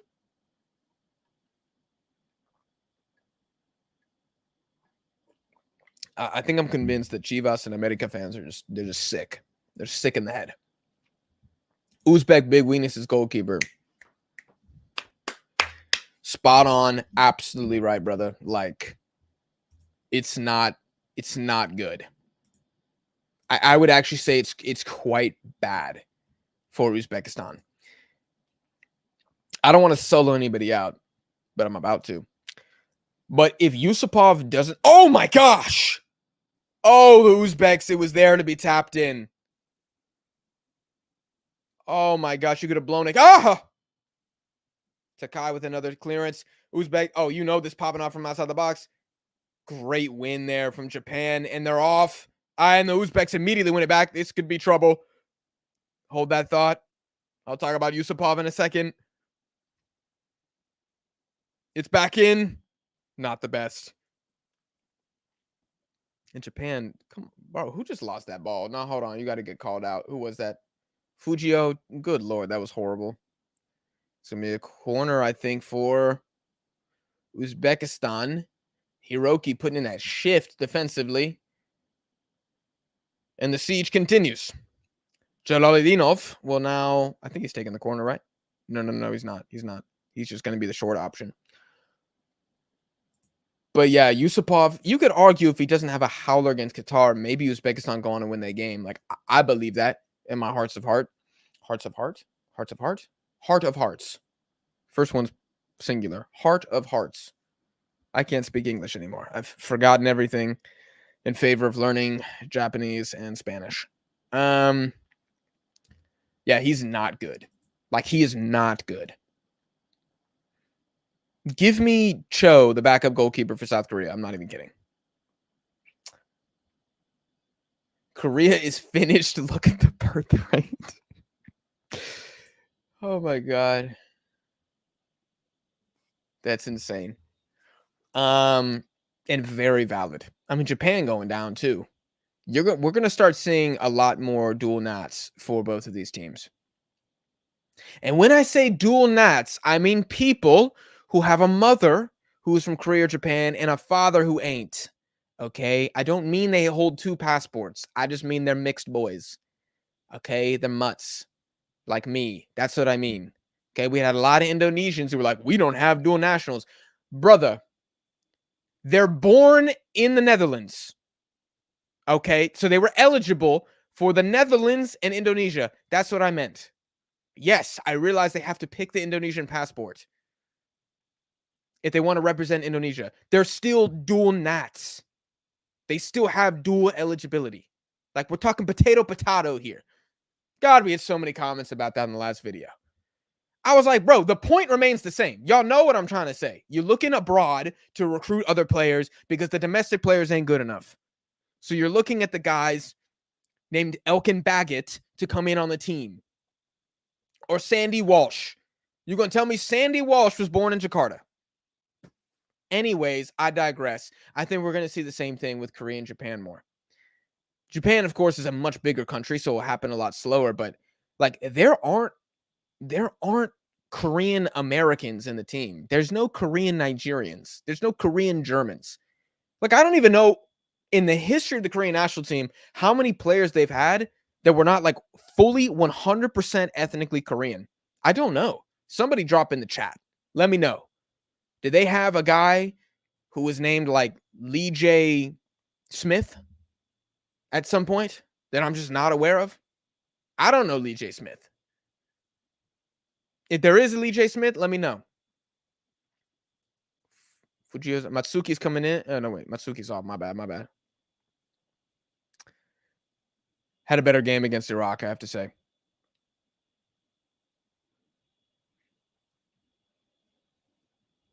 Hirakawa's coming in. Okay. I think that's an upgrade. I'm going to be real. But yeah, I think we're going to start seeing more players from these countries with declining birth rates have more and more players. I mean, even you're seeing in Japan, like they're making it easier for foreigners to live there for the first time. That's how you know things are bad. When the Japanese are letting in foreigners to live, and they're like, not only are we going to let more in, we're going to make it a little easier. That's how you know things are bad. Now the Koreans, I don't. Maybe it's K-pop's fault. I don't know. I don't know. All my Korean friends, they just tell me that the Korean chicks, they want to date foreigners, which is hilarious because when I was in South America, so many girls were like goo goo gaga over Korean guys all the time. That was like their number one fetish was Korean men. And it's definitely because of K-pop and K-dramas. So I don't know. Maybe we're about to see a bunch of Mexican Korean dual nats. That'd be sick. Josh says, what's your opinion on the beef between the Consumer Financial Protection Bureau and big tech? Well, we're actually currently working on a a sponsorship with Google, so I probably should hold my tongue when it comes to that.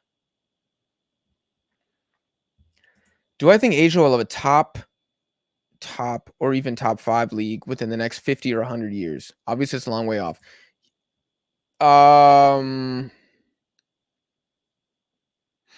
Top 5 is gonna be tough, man. I think they'll get top 10 for sure. If the Saudis keep investing like they are, of course. But what's missing is probably more like solid players from South America and Europe coming over. Like once they start building that up, things will be better.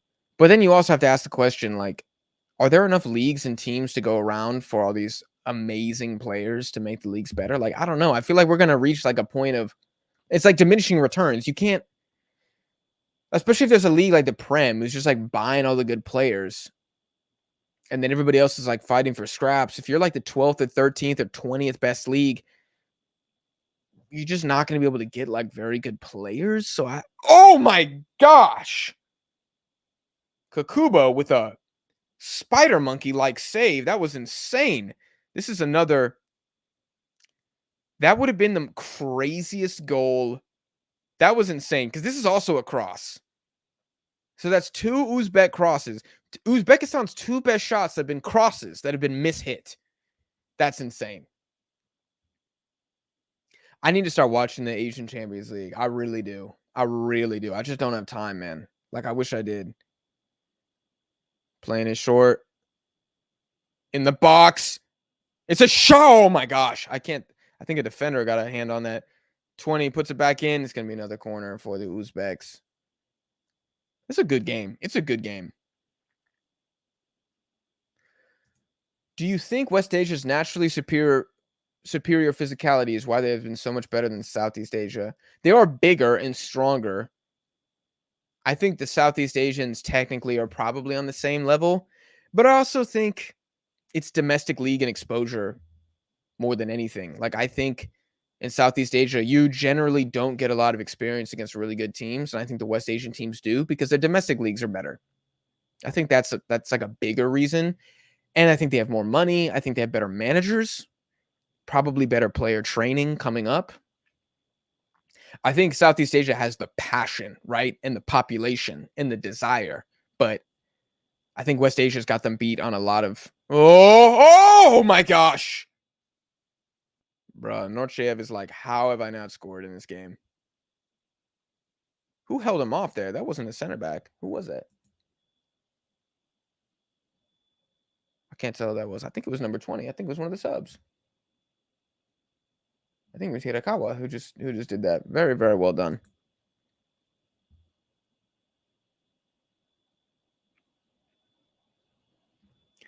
Number 22 on Uzbek.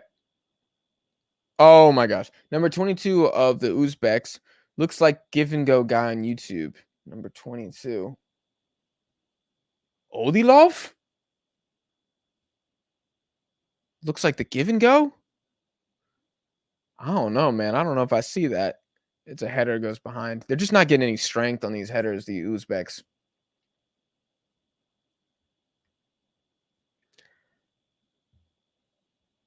All East Asian Americans are fully Anglo names. All East Asian Americans are fully Anglo names. I mean, maybe their first name. I don't know about the last name. Here comes Albert with the fun facts. Shout out to Albert, this one half Korean guy. He was dropping the 2002 squad, but he played 1998. Jang Dae-il. I'm gonna look his brother up. Jae Dang-il. No, not Daniel. Dang-il.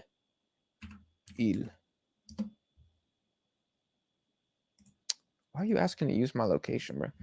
I'm gonna say Korean national team because all I got was a dentist. Hold on. Why am I not getting this guy? I can't find him.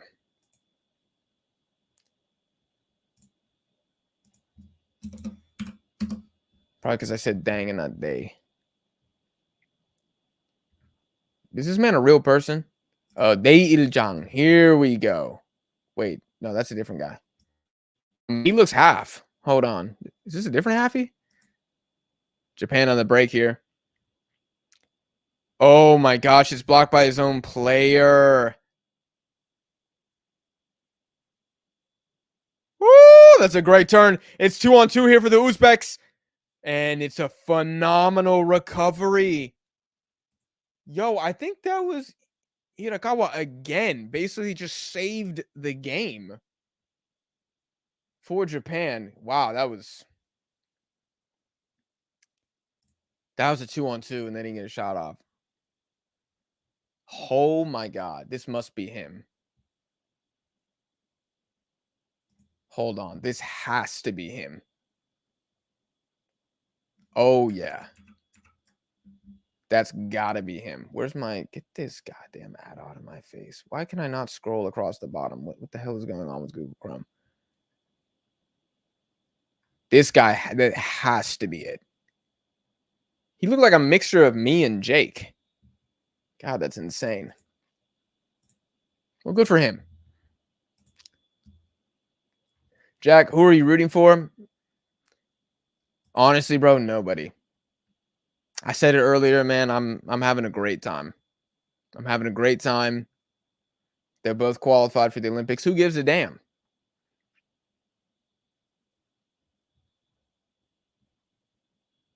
Oh, he's talking first names. Yep. Yeah, that's true. I don't have any East Asian friends here who have East Asian first names. It's all like Sarah, Emily, Kevin, Jake.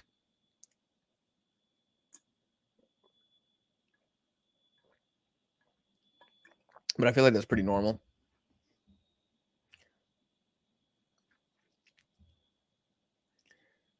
Live streaming a youth game? You damn right I'm live streaming a youth game. And we did the CONCACAF U17 championship probably like 2 years ago. And I think that was our first stream that ever broke 1,000 views. It was so random. Like, I remember Connor and I were just bored as hell. And I was like, look, I think the CONCACAF U17 championship is going on. It's US versus Mexico. So you want to jump? And he was like, F it, let's do it. And then it ended up being our best stream at that point.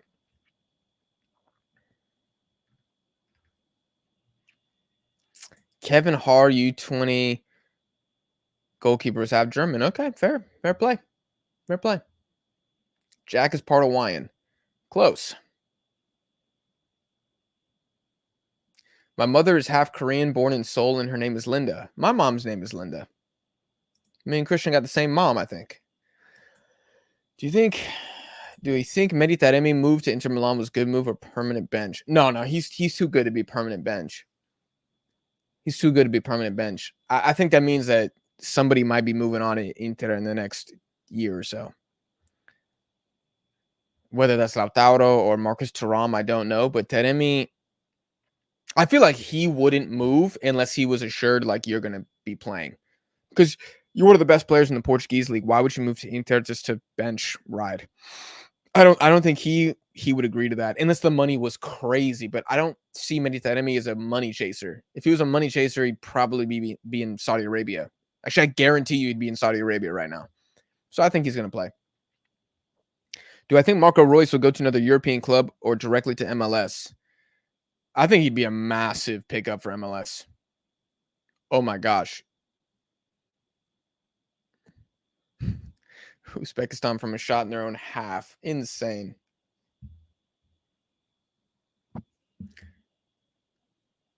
You should talk with love to Qatar to get some money. Hey, we are willing to hear any Qatar Airways sponsorship ideas, okay, that the company is interested in. Our email is thedeadballtv@gmail.com. The link is in our bio if you would like to reach out to us. We're not accepting any deals that are shorter than 5 years. 5-year contract is the only thing we'd be willing to accept. And oh my God, you are a moron, bro. Japan with probably the most wide open chance of the game. Was that number 13? No, I think that was Yamada who just checked in the game, said, "Let me make this about myself," and he went for like I don't know what you call that, a rainbow header from 8 yards out. It's a bold strategy, and it didn't work out for him, shockingly. I mean, just take it down with your chest, brother. Oh my god. That reminds me, did you hear about Chucky Lozano going to San Diego? Yeah, I saw Memo might go as well. If it man, dude, at this point, I don't care. If Chucky going to San Diego means that our starting wingers are Piojo and Antuna, then I'm gonna jump off a bridge. But if it just means that like guys like Chino Huerta, Quinones, or other like young wingers start getting more opportunities, I don't care. I don't care because what's the ceiling with Chucky? The ceiling's the quarterfinals of the Copa, so I don't really care. I'm apathetic, man. I am. When I think forward of like football and I'm like, what am I excited about? Genuinely, I'm way more excited about Asian football than I am for Mexico or even like Ecuador. I'm like, damn, yo, that future looks nice. Looks nice. Um, Mexico, I'm just like, yep, they cooked, absolutely cooked. And I just think Asian football is so much more interesting than CONCACAF. Like, it's not even close. Even Copa America, like, oh, somebody's got a yellow card. Kimura just got a yellow. Let's see for elbow. I don't know if that's a yellow card, but he did hit Norchev in the neck. So it's 3 yellows for the Japanese now. Has Mao Hisoya gotten a touch in the second half? I don't know. Another ghost show from Mao.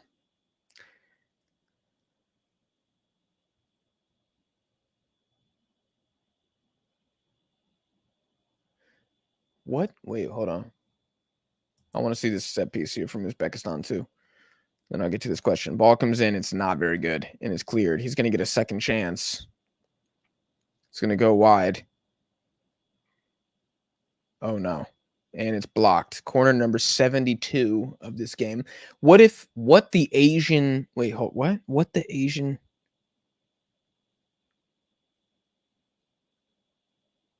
I'm not sure I understand this question. What the Asian think when they put a qualifying to the Olympics? I think you're trying to ask what was the Asian Federation thinking when they put qualifying for the Olympics outside of a FIFA date. I think that's what you're trying to ask. And I don't know. I think it's dumb. I'm just glad that some of the clubs. Oh my gosh! The Uzbek keeper has come 35 yards out and just clocked a Japanese player. I'm not sure if they called the foul against Japan, though.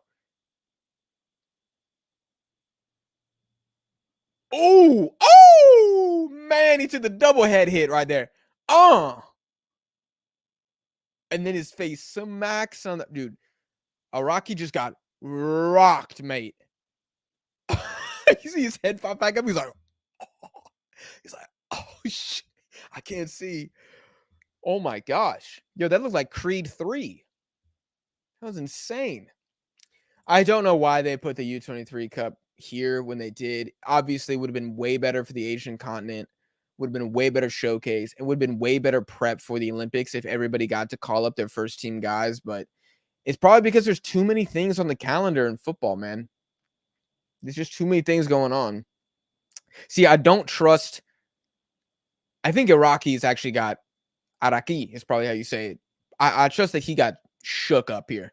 I don't trust the Uzbek goalkeeper at all. That man was flopping hard against Saudi Arabia and against Indonesia. He's not a bad keeper, but he's a flopster for sure. Give this man I almost said a Grammy. Give him an Oscar. If Azerbaijan was in Asia, would they qualify? Hell no. Hell no. They get cooked. No, Azerbaijan are trash. No, I'm sorry. They wouldn't. They probably win a couple of games at home.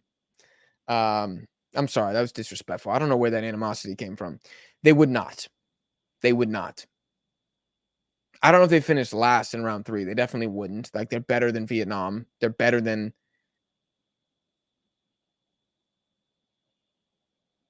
I don't know. But they're better than Indonesia. Who else could make round 3? They're better than Malaysia. I already said that. Did I? No, I didn't. I didn't. They're basically better than most of Southeast Asia. Thailand as well. China.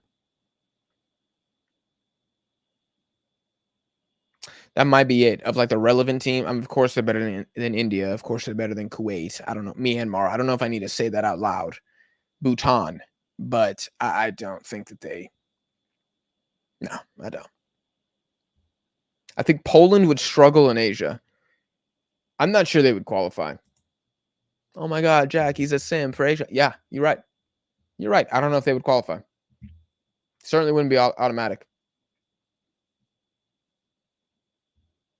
I'll never forget Katanic game when he lost 3-0 to Iran. That's the right call. I think that is a foul on Nematov. I don't remember that game. I don't remember the game where Iran beat Iraq 3-0. Didn't he? Was he the manager that beat? Was he the manager that beat Iran in the Asian Cup though when it was 3-3? Was no. That would have. Wait, was that him? Hold on. That might have 2019. That might have been him. Unless I'm losing my mind. Okay, he drew Iran 0-0 in the 2019 Asian Cup group stage. No, I'm tripping. Forget that.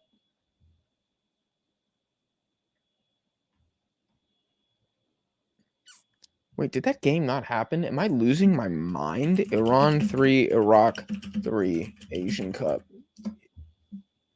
Oh, it was 2015. Gotcha. Not 2019. Okay. How could it have been 2019? Japan beat Iran. Pelotudo. I am a moron. Oh gosh. I don't know what that set piece idea was for Japan there, but that was a disaster. Am I a Pumas fan? No, I just really like Chino Huerta, and I've been trying to scout Piero Quispe a lot because I want to see if Peru have any talent whatsoever. I don't have a team. I mean, if I had to pick a team, it probably would be Pachuca, just because I love how they go about business. Jack, can you do a live stream Iran versus Uzbekistan on Tuesday at 1 p.m. Eastern time? It's on June 11th. Oh, it's a Tuesday? Might have work. I mean, I'll try. I would try. That'd be a great game. I would love to. You need to send me a link. Send me a link on Twitter so that I can pull it up. It's very hard to find games. If they're not on YouTube, it's very hard to find Asian games. Do you think Kim Min-jae goes back to Italy? I know not a real reason, but Bayern unfollowed him. What? The team unfollowed him? That can't be real. How you gonna? No, that can't be real. That can't be real. Somebody verify this immediately in the chat, please. Cannot be real. They did not unfollow Kim Min-jae after one game. Oh my God. Yo, some of these people are just dumb, dude. Just absolute morons. I saw somebody saying that Eric Dyer is better than Kim Min-jae. I was like, bro, just say you've never watched Serie A. Just say you're completely unfamiliar. You've never seen Tottenham play in the last 6 years if you think Eric Dyer is better than Kim Min-jae. You never saw the Asian Cup. You've never seen the Asian World Cup qualifiers.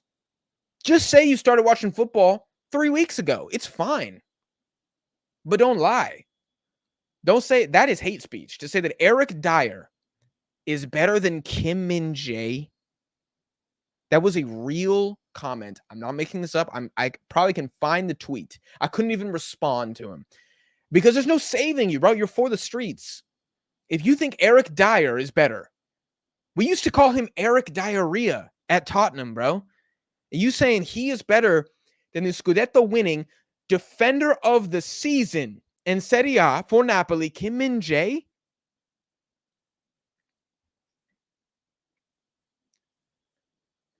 Like, what do these people do? What, like, I want to be a fly, a mosquito, and just follow these people around and just see what they do in their day-to-day life. You know what I'm saying? Because there can't be much going on up here. So I wonder what they do. Like, do they just I don't know. I don't know. It's shocking to me. It really is at times. Albert's saying that's cap. He's saying that they did not unfollow him. Um, that would be you can't blame Bayern Munich for that. Obviously, that would be the social media manager, but yo, if I'm a social media manager, I'm not unfollowing one of our star players unless like the CEO of Bayern takes my phone and hits the unfollow button because I'm not catching that smoke. That would be ridiculous. Yo, I hate to say it, but if this goes to extra time, I cannot stream the whole game. Um, which sucks, but I'm glad that I at least got to do some of the game with you guys. Uncle Hi, I'm just gonna leave this up here for a second. Smash the like button, boys. Yes, please. I'd be very much appreciated. This way, man. The next U23 Asian Cup, I'm not gonna do a live stream for every single game, but I'm gonna be doing a lot more content around it. U20s as well. U17s, I will cover it, but I never really talk about the U17 because they're so young. They're so young. I don't know. It's like, is it worth the time? Not really. Maybe the knockouts. I started the semis or something. I think that's fair.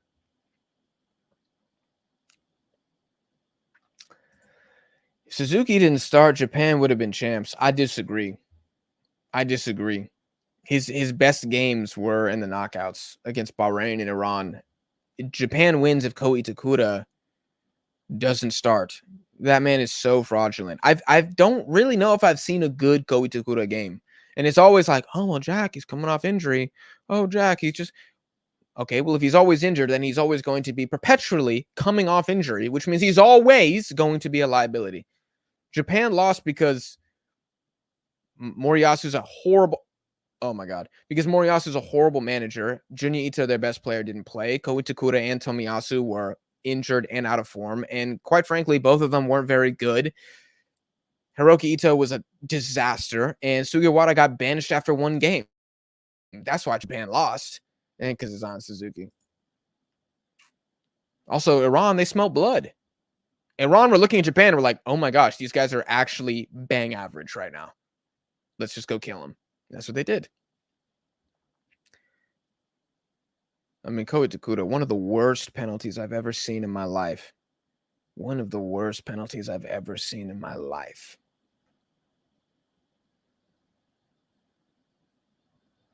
Oh my gosh, how have Japan not scored there?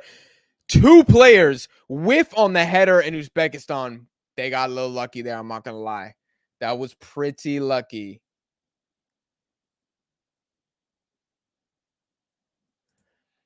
To win cup competitions, do you think direct football is more effective than possession football? Like Real Madrid got many UCLs. I think it depends, man. It depends on the tournament and the personnel that you have on your team. Like, not everybody can play direct. Sometimes you have to play possession. Not everybody can play possession. Some people have to play counter. Some people have to play for penalties. I'm looking at you, Croatia. It depends on who you have. There is always a liability and risk of playing pretty football in a cup that you can get upset because it's just a one-off game.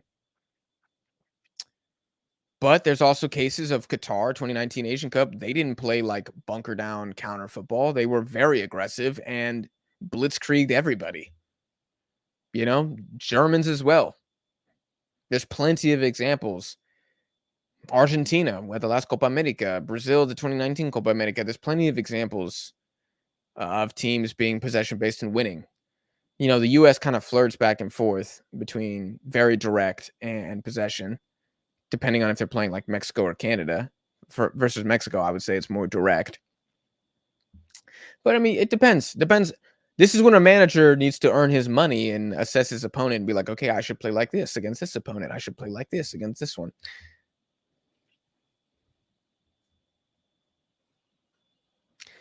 Do I think if Bangladesh allows...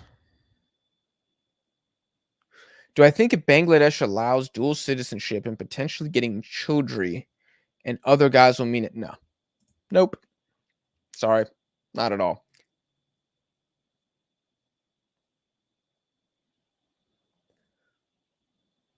Yeah, Suzuki, echo Cam. He actually had some good saves against Iran. It was his best game of the tournament was Iran. You could say, "Oh, Japan didn't keep clean sheets because of Suzuki." I agree, but they didn't lose to Iran because of Suzuki. They lost because their manager got completely outcoached. I mean, Galanoy put him in the spliff, man. It was put him in that okonomiyaki pack, brother. Like it was. I've never seen that before. Well, that's not true. I saw that a lot when I was in Osaka, but it had been a while. You know what I'm saying?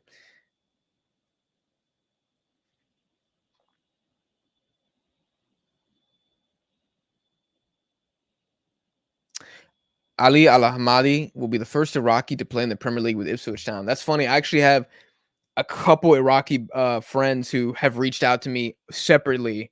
They don't know each other, and all of them have brought up this point, which I find very cool. And it is I mean, it's a big deal, man. It's a big deal. So I'm rooting for Ipswich. I think it'll be cool to see Al Hamadi there. Which is kind of funny because I personally wouldn't put him in Iraq's top 5 players. Personally, I wouldn't. He's a good player, but I would take others. But still, just breaking that mold is so important. We underestimate that. It's very, very important to be the first. Talked about Kim Min Jae earlier. We've never seen a defender like that before. With all due respect to Maya Yoshida, he never had the profile that Kim Min Jae had. And he was never at a club where he was expected to win everything like Kim Min Jae. He was playing at Southampton and Schalke and Sampdoria in Italy. We're comparing apples to oranges. Will I watch the futsal 24 World Cup? No. Sorry. I'm not interested in futsal. With the results from the last World Cup, can we say the AFC has surpassed CAF? Oh, you're trying to get me in trouble here. I don't think it's concrete enough. I think you could say Asia. One more. One more. Oh my gosh. Yamada has done it. It's a great shot. Yo, that guy looks like Machida. Did you see that Japanese fan? He literally had the haircut and the goatee. Now, Machida, that might have been Machida. I don't even know, but it's irrelevant. Japan have broken the deadlock. Oh, man. It's a great shot. I need to see another angle. I'm wondering if the Uzbek keeper could have done a little better here. Did it take a deflection? I don't know. That the Uzbeks are looking dejected. They're looking dejected. Let's see it. Okay. So it's a great win initially. Fujita, very good play. Lays it off. Oh, it's a laser, actually. I don't know if anybody can do anything about this. Oh, it's between the leg. I think it's between the legs of 2 players. Oh, yeah. I think the keeper's blinded a little bit. What a shot. I mean, the pace and the accuracy is beautiful here. Oh, it's beautiful. Oh, I like that. He got the. Somebody clip that, make it the thumbnail. Yamada, man. That's a good shot. That's a good shot. He makes up for his horrendous header earlier by potentially getting the game-winning goal there. Let me see where he plays.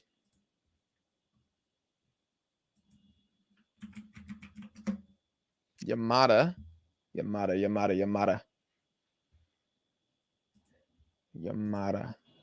What's his first name? Fuki Yamada. Okay. I don't know much about this man. Fuki. He plays for Tokyo Verdy. How do you pronounce Verdi?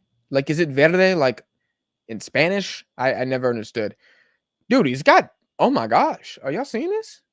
He's got 3 goals in 6 games. That's, hey, that's pretty solid. It's pretty solid. Oh, wait, no, he's for Kyoto Sanga.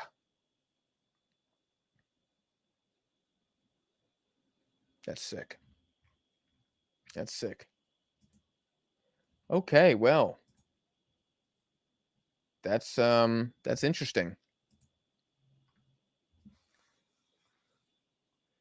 Does anyone know why FC24 only has Qatar from Asia? I need other Asian teams. It's because of licensing issues.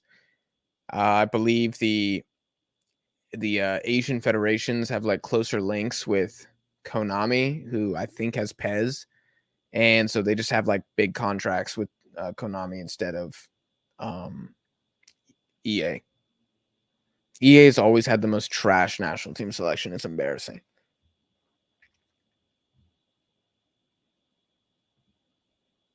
Mid-tier African teams are far superior to mid-tier Asian teams. I do still think that's kind of true as well. There's not a big drop off in Africa until you get to like the 15th best team, maybe 20th, and then it kind of, I would say 20th actually, and then it kind of drops a little bit. Versus like the top 7 Asian teams are just clearly better, like clearly better, and rarely get upset by the rest.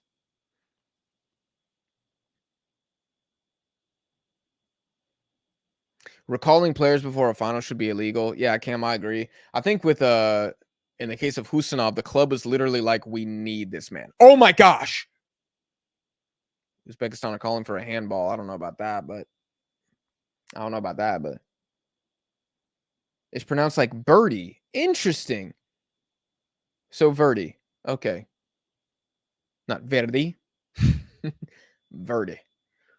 Tokyo Verdi. That's cool.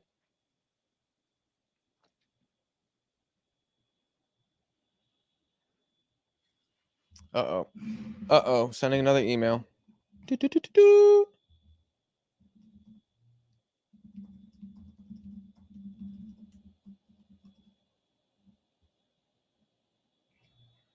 Do-do-do.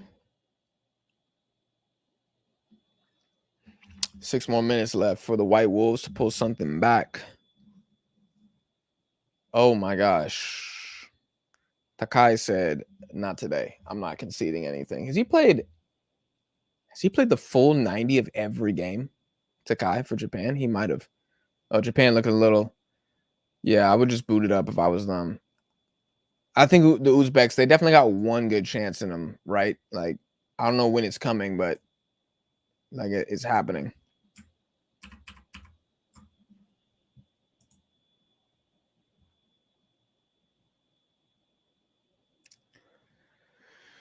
Let me see. Is there any dialogue about the U23 Asian Cup on? Oh my God, they're checking a penalty. Yo, are they actually checking a penalty here?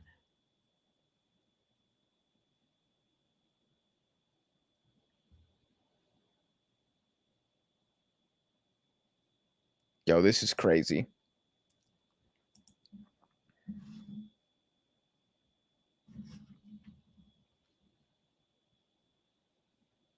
Hold on. Okay. Well, yeah, the still image looks terrible, but like, oh, damn.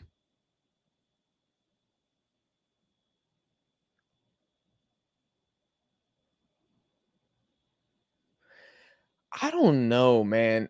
This ball's coming back across. It looks like in defense of the player, he has no freaking idea. Like he's looking this way. Okay, let's see this angle. Where's the ball? Where is the ball coming? Okay, we don't need to go all the way back to the throw in. We could we could probably just okay. Why are we looking at the cross? Are we looking at if somebody's offsides now?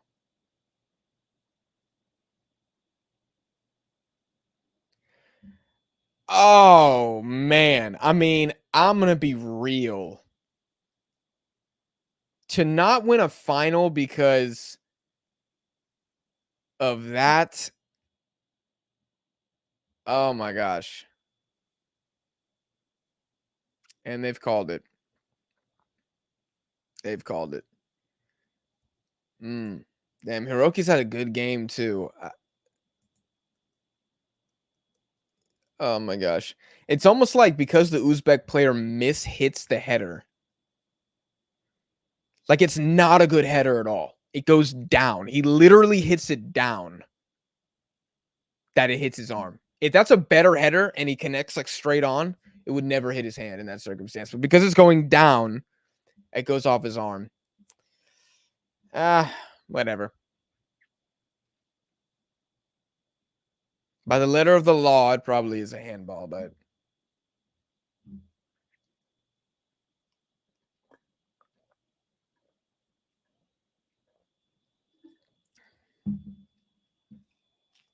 I do have to end the stream very soon, though. I can't do the extra time if this is scored.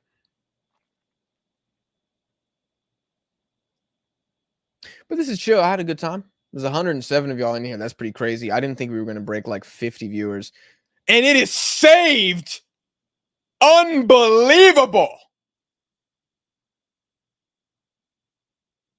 Oh my gosh. Kakubo, aka Kakugoat, with an insane penalty save. Oh, and then he's got another one over the bar. Yo, he is pumped. Get this man. Put this man in the senior team right now, yo. He's ready. This man has no fear of death, bro. He literally looks like a spider monkey when he dives. That's insane. Yep, I've seen enough. I've seen enough. Koku Goat, Japanese starting goalkeeper. Goodbye. Thank you to everybody else for your service. Get this man in. Not again. And he's got another punch. This man is possessed by the ghost of Tsushima. Uzbekistan try again, and it's going to be another corner. Wow. Wow. R.I.P. Zion Suzuki. R.I.P. Zion in the chat, dude. That's him. And oh my gosh, he's got another one. What did I say at the beginning of the stream? In the air, the guy is a beast. Uzbekistan, they're going to keep trying. Another one. This one's one. Oh, and it's barely. They're going to call offsides or a foul. They're going to call offsides on that. Wow.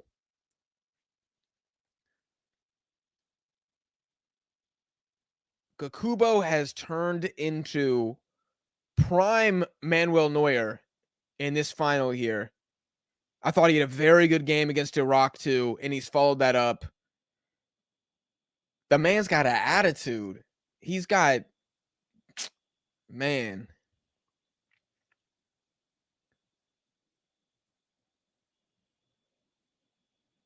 Oh, look at him. He wants some more. He says, hey, let me get one more save. He said, let me get one more save. Incredible work. Anti-racism in Japan. Oh my God. Probably. Oh, look at this happy feet. Oh, la verga. Japan keeper looking like One Punch Man. For real, dude. For real. Kakushis? Kakushius? Are we trying to mix like Kakubo and Invictus? I'm not sure which one we're doing there. Oh! Took him out. Took him out, bro.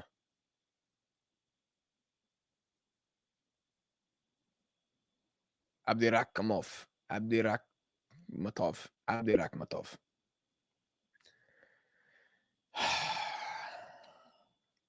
Well,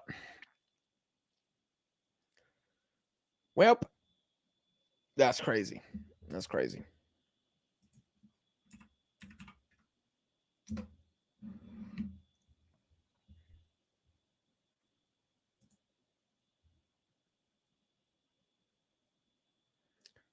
Damn, I just realized we have 55 viewers on Twitter. That's more than half the stream. That's insane.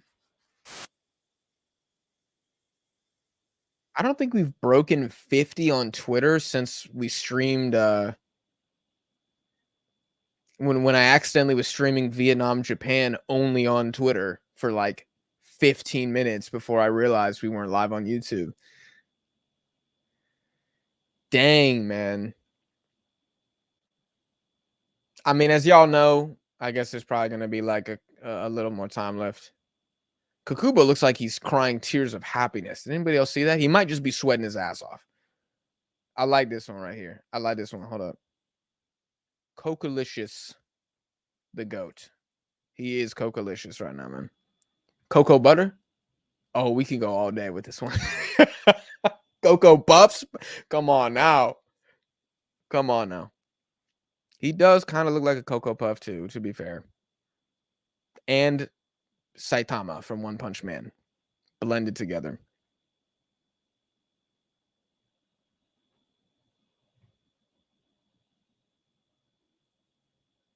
Yo, I haven't had Cocoa Puffs in probably like 6 years. It's been a long time. It's been a long time. I used to love Cocoa Puffs and Fruity Pebbles. Haven't had those in a while either. That was looking like an illegal throw from Japan, but whatever. We'll take it.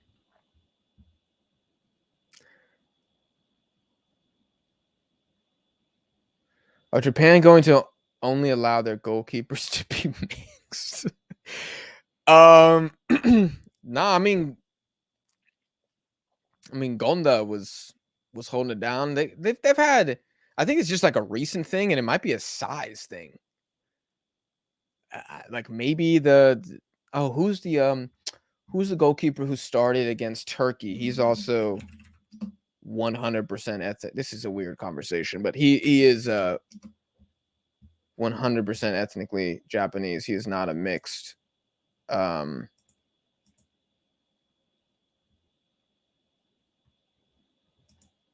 Goalkeeper, citizen, whatever you want to say. Let's see. Turkey. Or maybe it was a Canada game. No, it was. Pretty sure it was. Give me the lineup, love of God. No, that was Nakamura that game. That's not who I'm thinking of. I'm thinking of. Is it Osako? Yes. Keisuke Osako. That's what I'm thinking of. Oh my gosh. Do they have one more chance here? No, they don't. Japan clears. I think there's one corner here, and this is probably the game.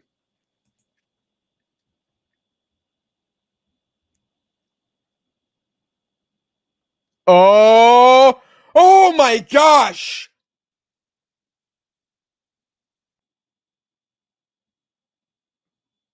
Koku Goat yet again, bro. You don't see fiery players like that very often from East Asia. It's just not the temperament. This guy don't give a damn, bro. He looks like Draymond Green. Like he does not care. Y'all watching the NBA, he looks like every player on the Knicks. They're just like getting so hype off every single three-pointer. He doesn't care. He's like, I get a basic ass header. I don't care. I'm going to celebrate. Last chance here, maybe. It's not a good clearance. Oh my gosh, dude. This game ain't never going to end. This game is never going to end. One more chance. There's 5 Uzbeks in the box. That's a push in the back. Yes, and it's rightfully called. That was a push in the back.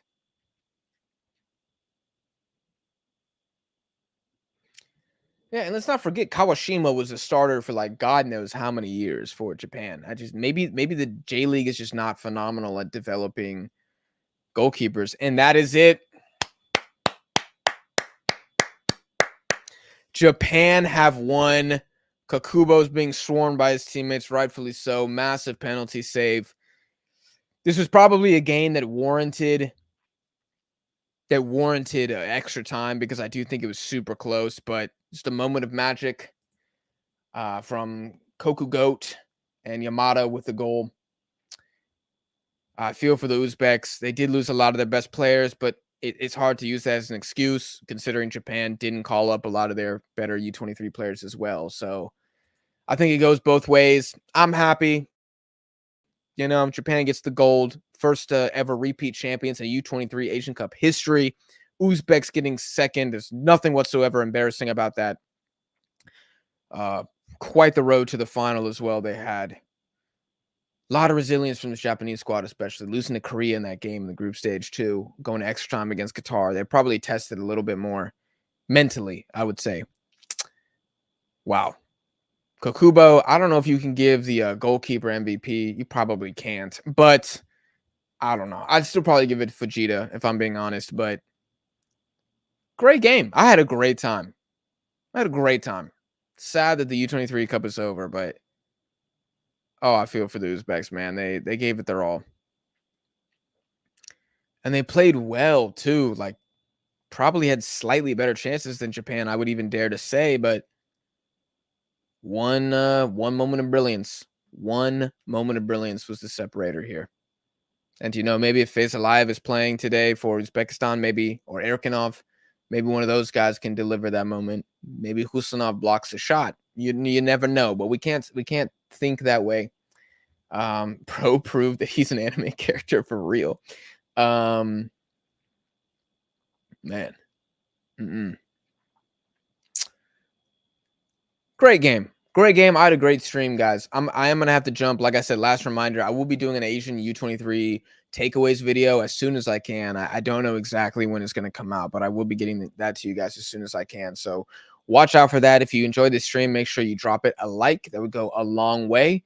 And as the stream ends, guys, if you have a takeaway from the U23 Asian Cup, a player, a part of Asia, a team, a moment, a coach, drop it in the comments afterwards, and I will try to react to that in my U23 takeaways video because I would love to hear what you guys think. Obviously, multiple eyes are better than one. You guys probably saw something that I didn't, and I would like to talk about it, especially if I agree or strongly disagree. I think it'd be a great talking point on the next video. Make sure you also check out the Deadball TV socials in the description of this video. Jump in the Discourse so you can talk Asian footy with everybody else in the Deadball TV community, and I'll